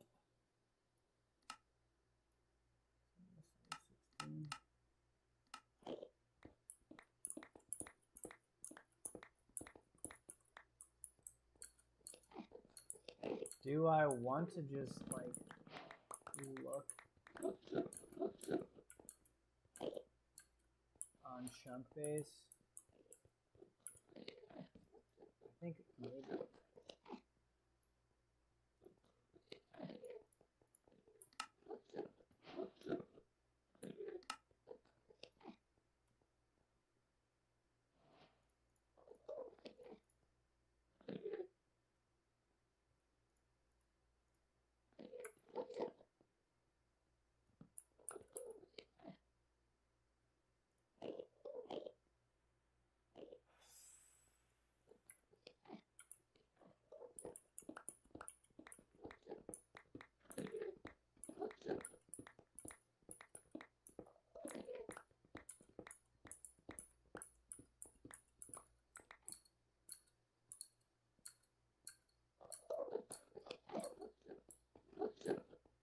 Already 20 minutes in.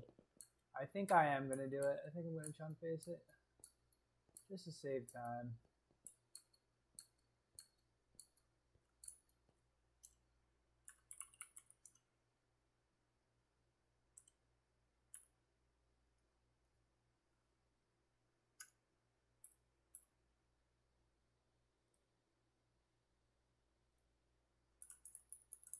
Chunk base.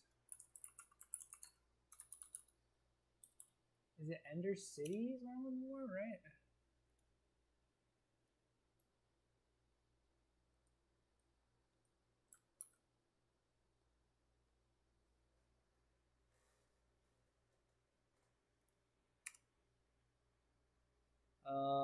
Shoot. What is my... I'm at 59,348. No, that's the chunk. I'm at 958,6772. 958,6772.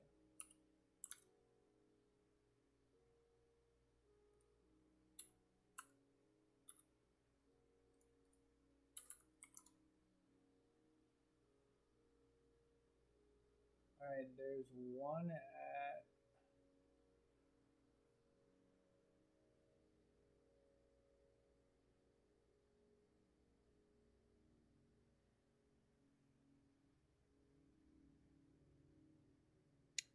$13.60, 400.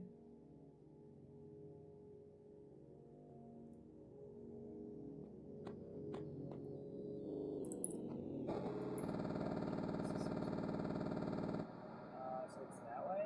No, wait. Let me go negative X, positive Z.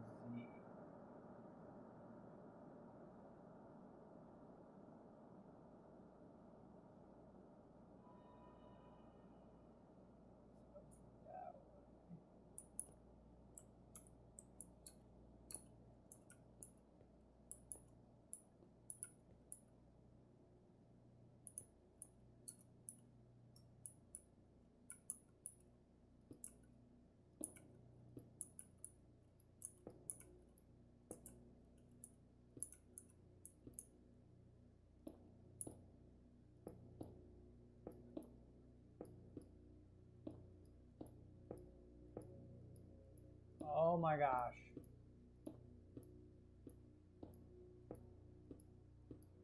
Freaking out, man. I'm freaking out.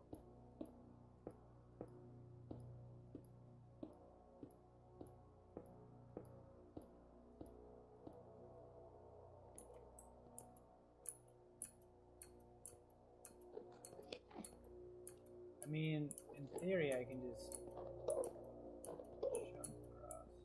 Hoo-yah!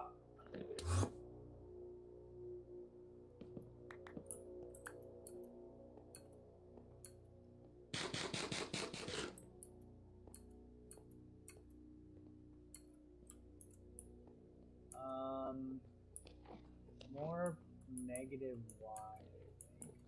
Negative x. I gotta go 400 in that direction. I gotta go 400 in both directions. So this is a big one.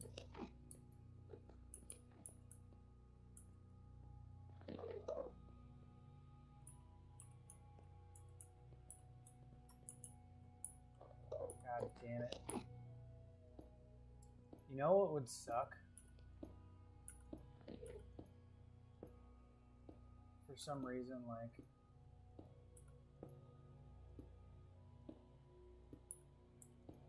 my shift stopped working. I was so scared.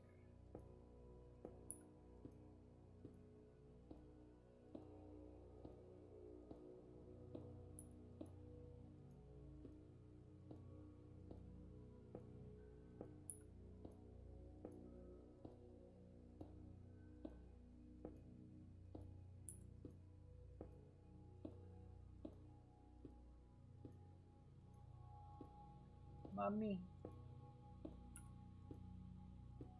I might not have enough blocks here.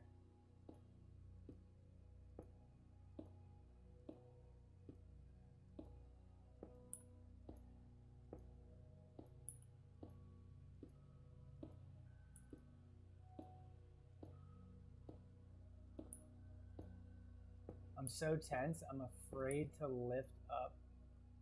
Oh. Oh. Oh. Alright. E, no. Do this.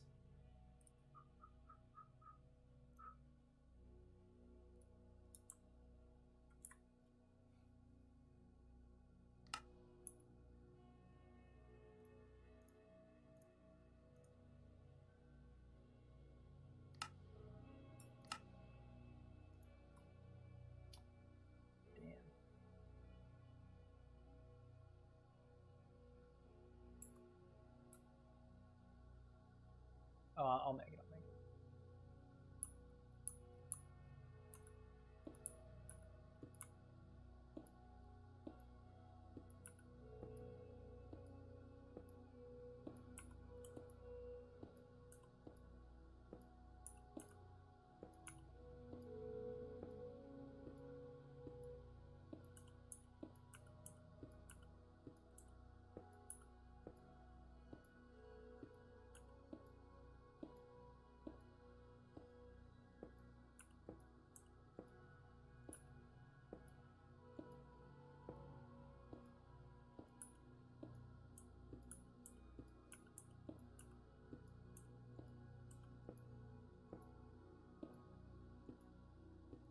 Please.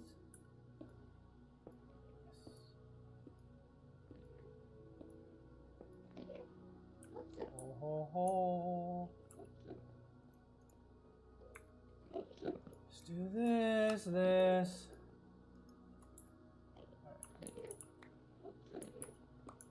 Oh, there's the city. Yes, does it have a...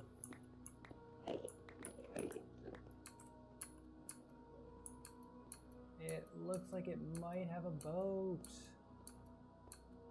Yep, that's a boat. Big time.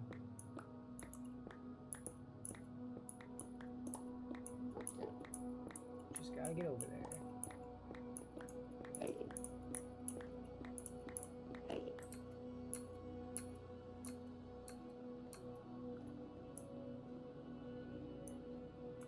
What's the best route? Probably here.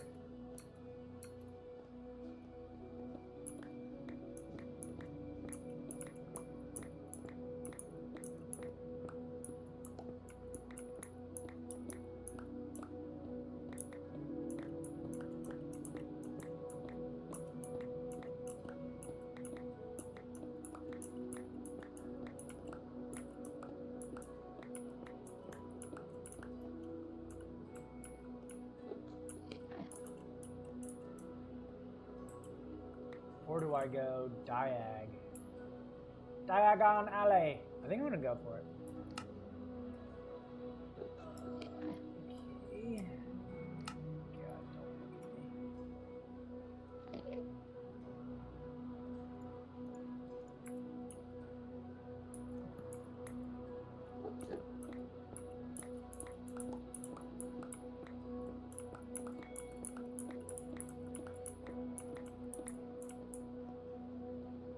Diagonally. Alright, we're gonna work out these pinkies. Pinky string. Just relax. We're just going for a stroll.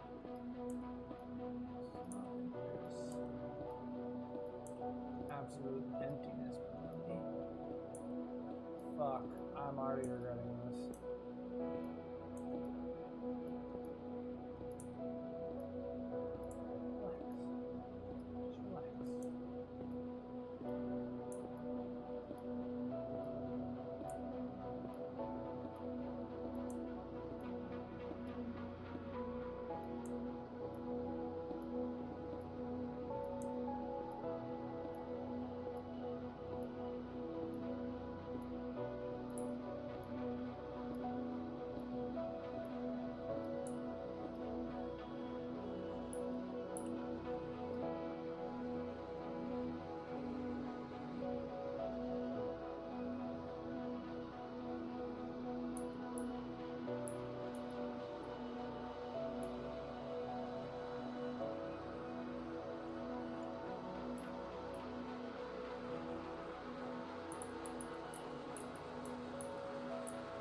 Music isn't helping, oh my god.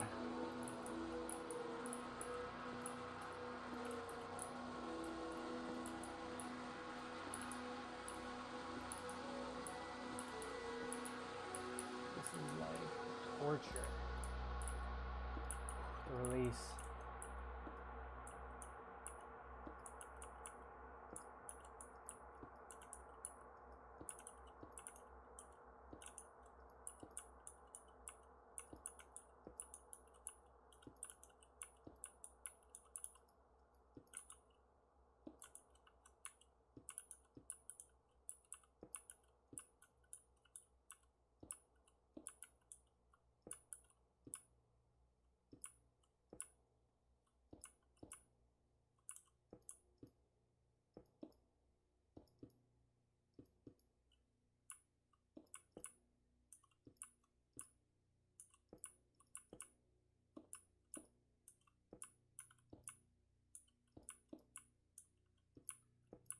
I throw a pearl and it goes into the void, will I like, doesn't hit anything.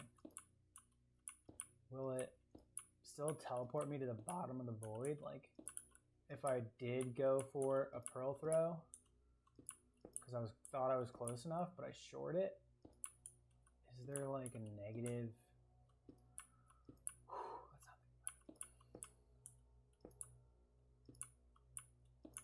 Let's not think about it. We're just building, we're just blocking. Alright, after this stack, I'm gonna see where I'm at.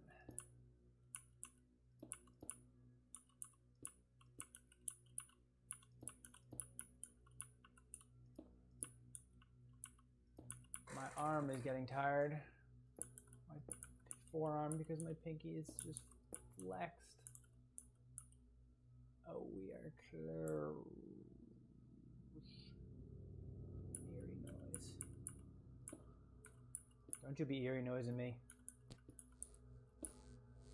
Hey. None of that. None of that, please. Well, I'm certainly not tired anymore. This has woken me up. Oh my gosh. Just go. Just go. Enderman, whoops, I'm close.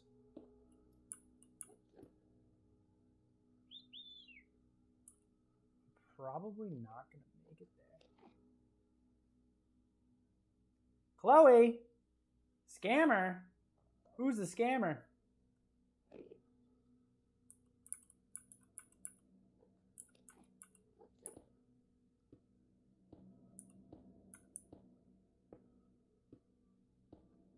Appreciate the follow, though, Chloe.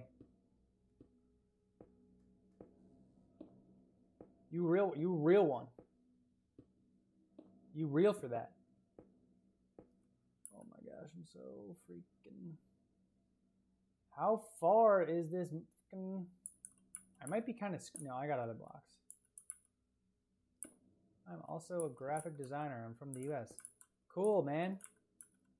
Very cool. Hot opener, by the way. Coming out with scammer. Is that your pitch? Like you are a scammer, or you're looking for scammers? It's going all right. Kind of tired, although I'm just freaking stressing right now because of this fucking void shit going on. How are you doing? How's your day? Tell me about it. What'd you have for breakfast?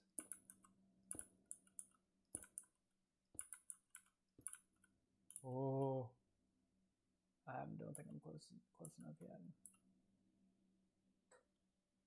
I got cobble, baby. Let's cobble it up.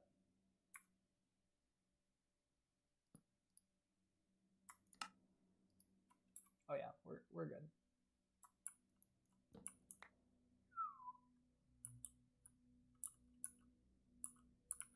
Cobbly cobble.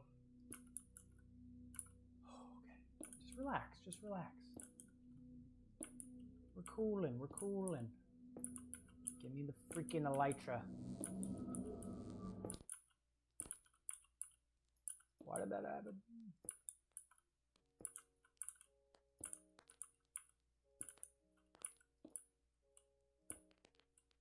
Scary! Scary noises! I'm not a scammer. Okay. Good to know.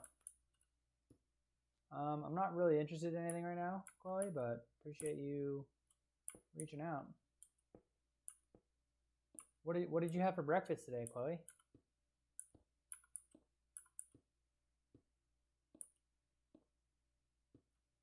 God. Make sure that pinky's pressed. Oh, all right. This is hearing the sound of an Enderman is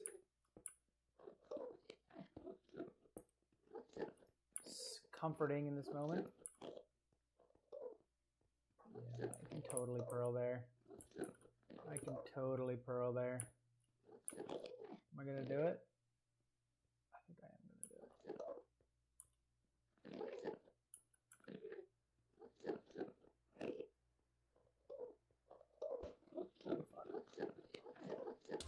Yeah! Don't know, I want to improve my ID? Yeah, of course I do, but I'm not going to pay for anything. I don't even know what an ID is. What is that? Internet? Domain?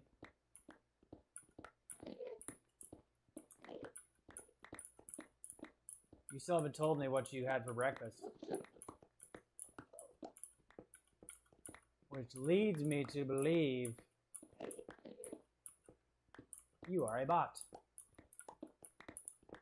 A very sophisticated bot.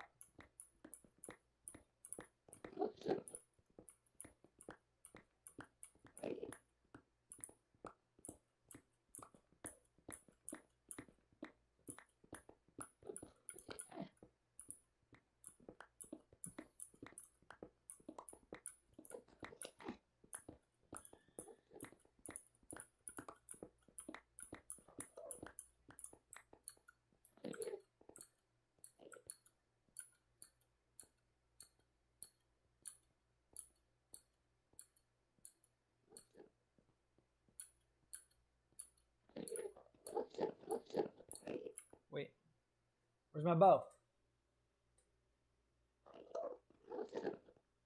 I don't have a bow? Chorus flower, that's new. Am I blind?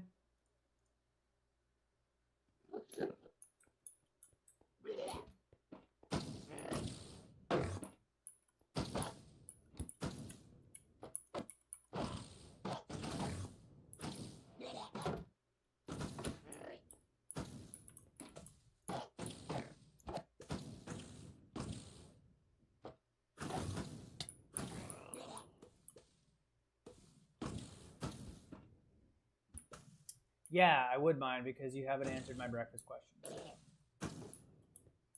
In my mind, you are a bot. Bot, bot, bot, bot, bot. What the fuck?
No, I'm not interested.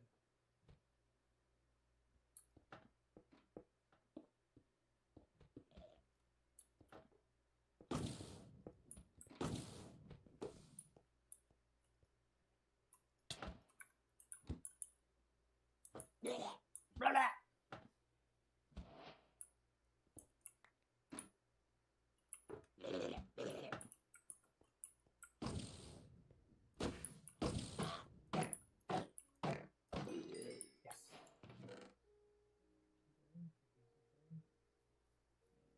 Take them.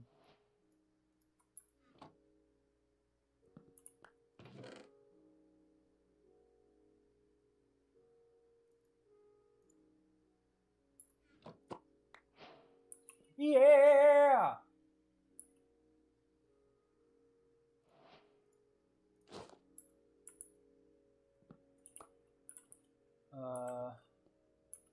What can I put in here? How about this? How about this? How about this? No.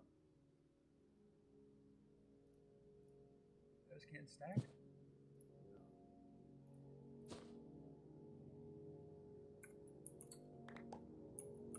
How about...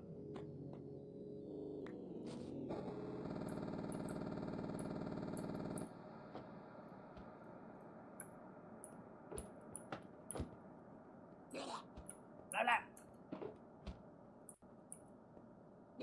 Blah, blah.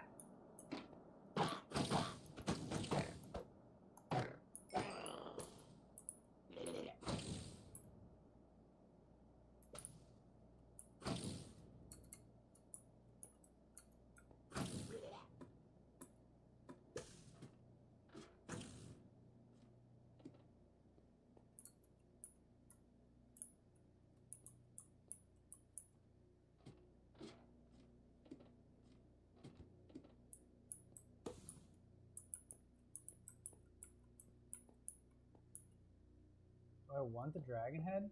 Kind of do.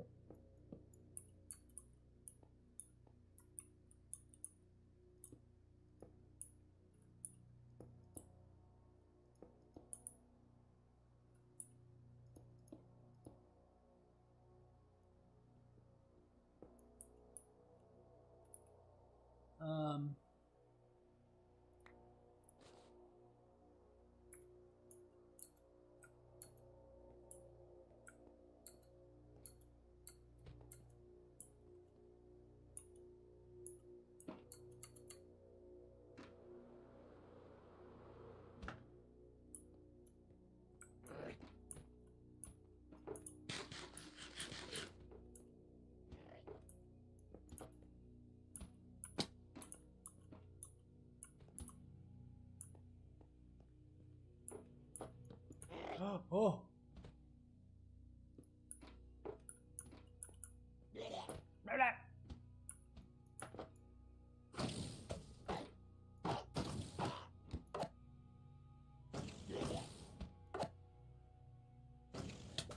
What the fuck?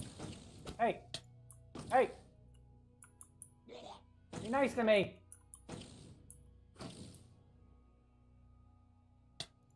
Oh my gosh.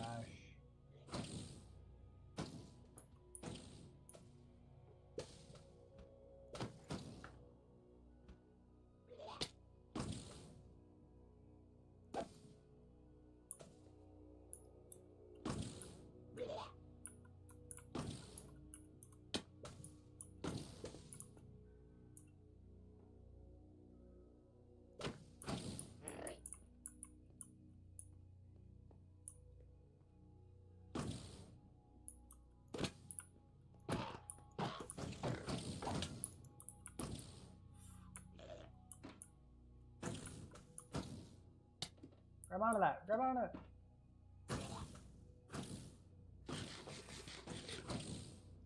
Levitate, levitate, levitate. Oh, come on. No, no, no, no. Yes. No, no, no, no, no.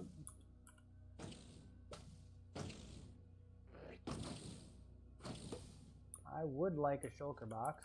No, you bitch. Why am I not just...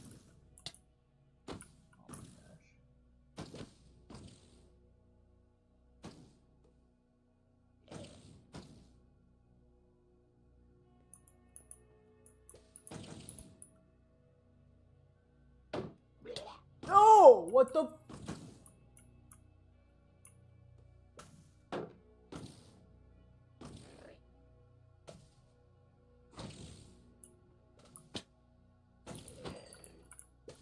Did you give me a shulker? Yes.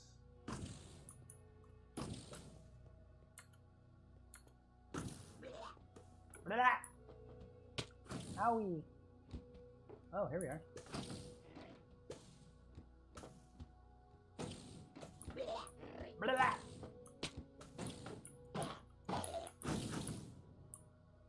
Who's all here? Where are the shulkers?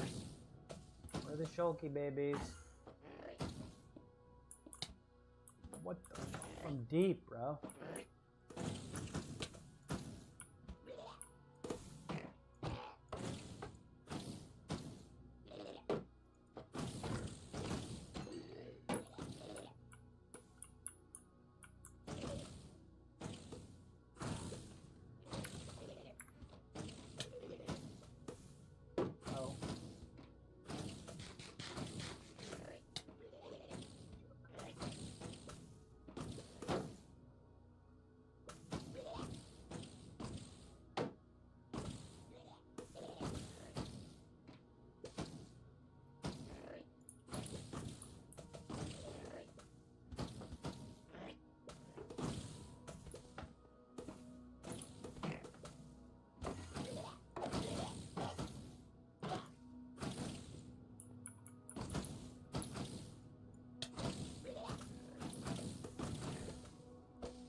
Shulker box, please.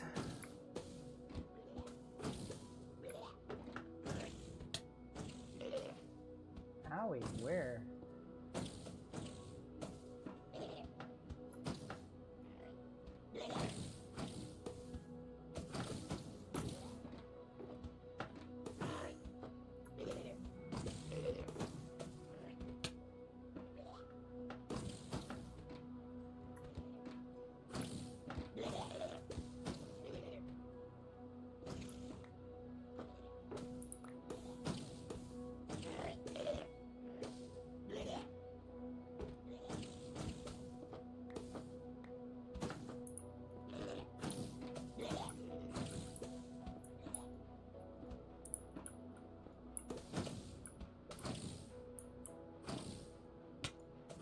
Bro, what the?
Ranks is VTuber. He's a big scammer. Please don't trust him. I always see him scam other people. I don't know who you're talking about. You talking about Chloe?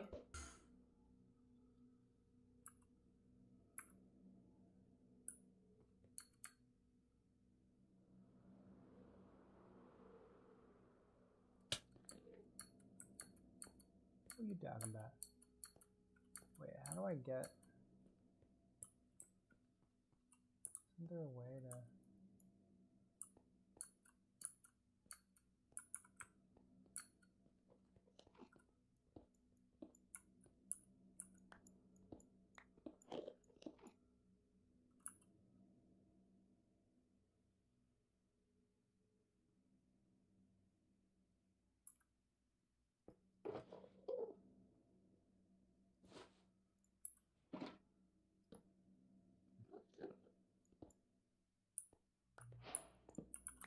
I got the egg. Sloop.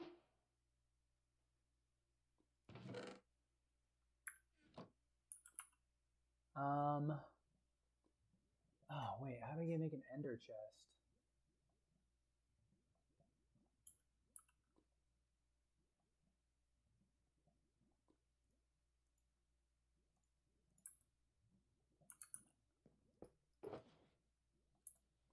Am I missing something? Is something else going on in this kick chat that like I'm just...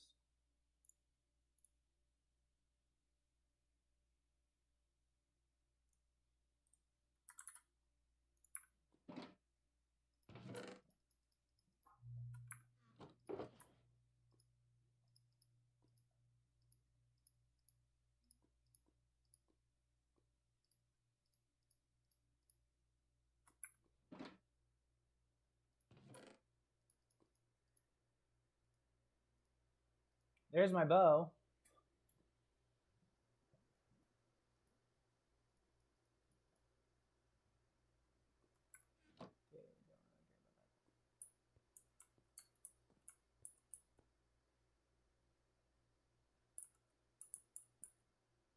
Oh, shoot.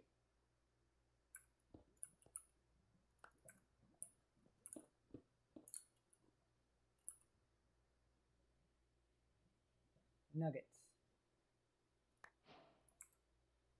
What is that?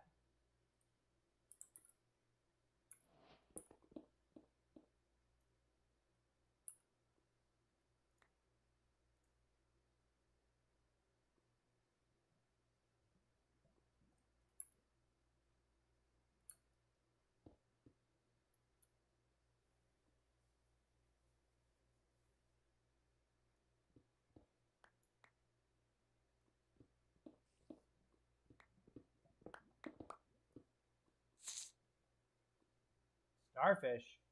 Silverfish. Wait. How? Alright, whatever.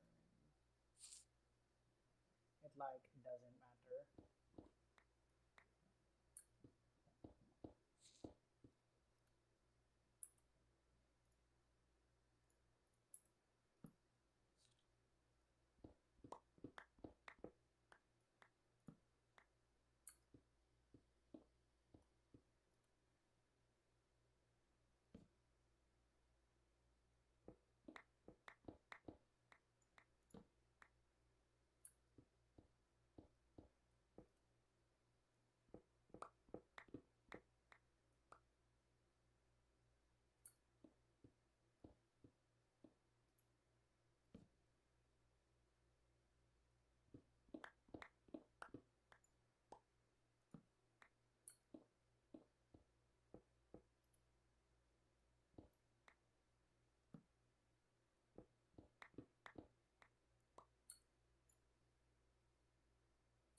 For myself. I'ma tell you to run.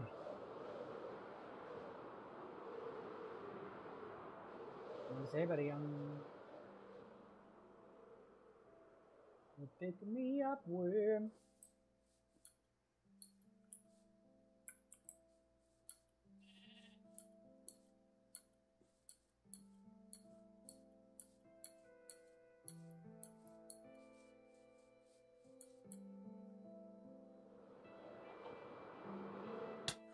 What? All right. Big day. Tomorrow's gonna be even bigger.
Oh, what are you giving me? Bane of Anthropods.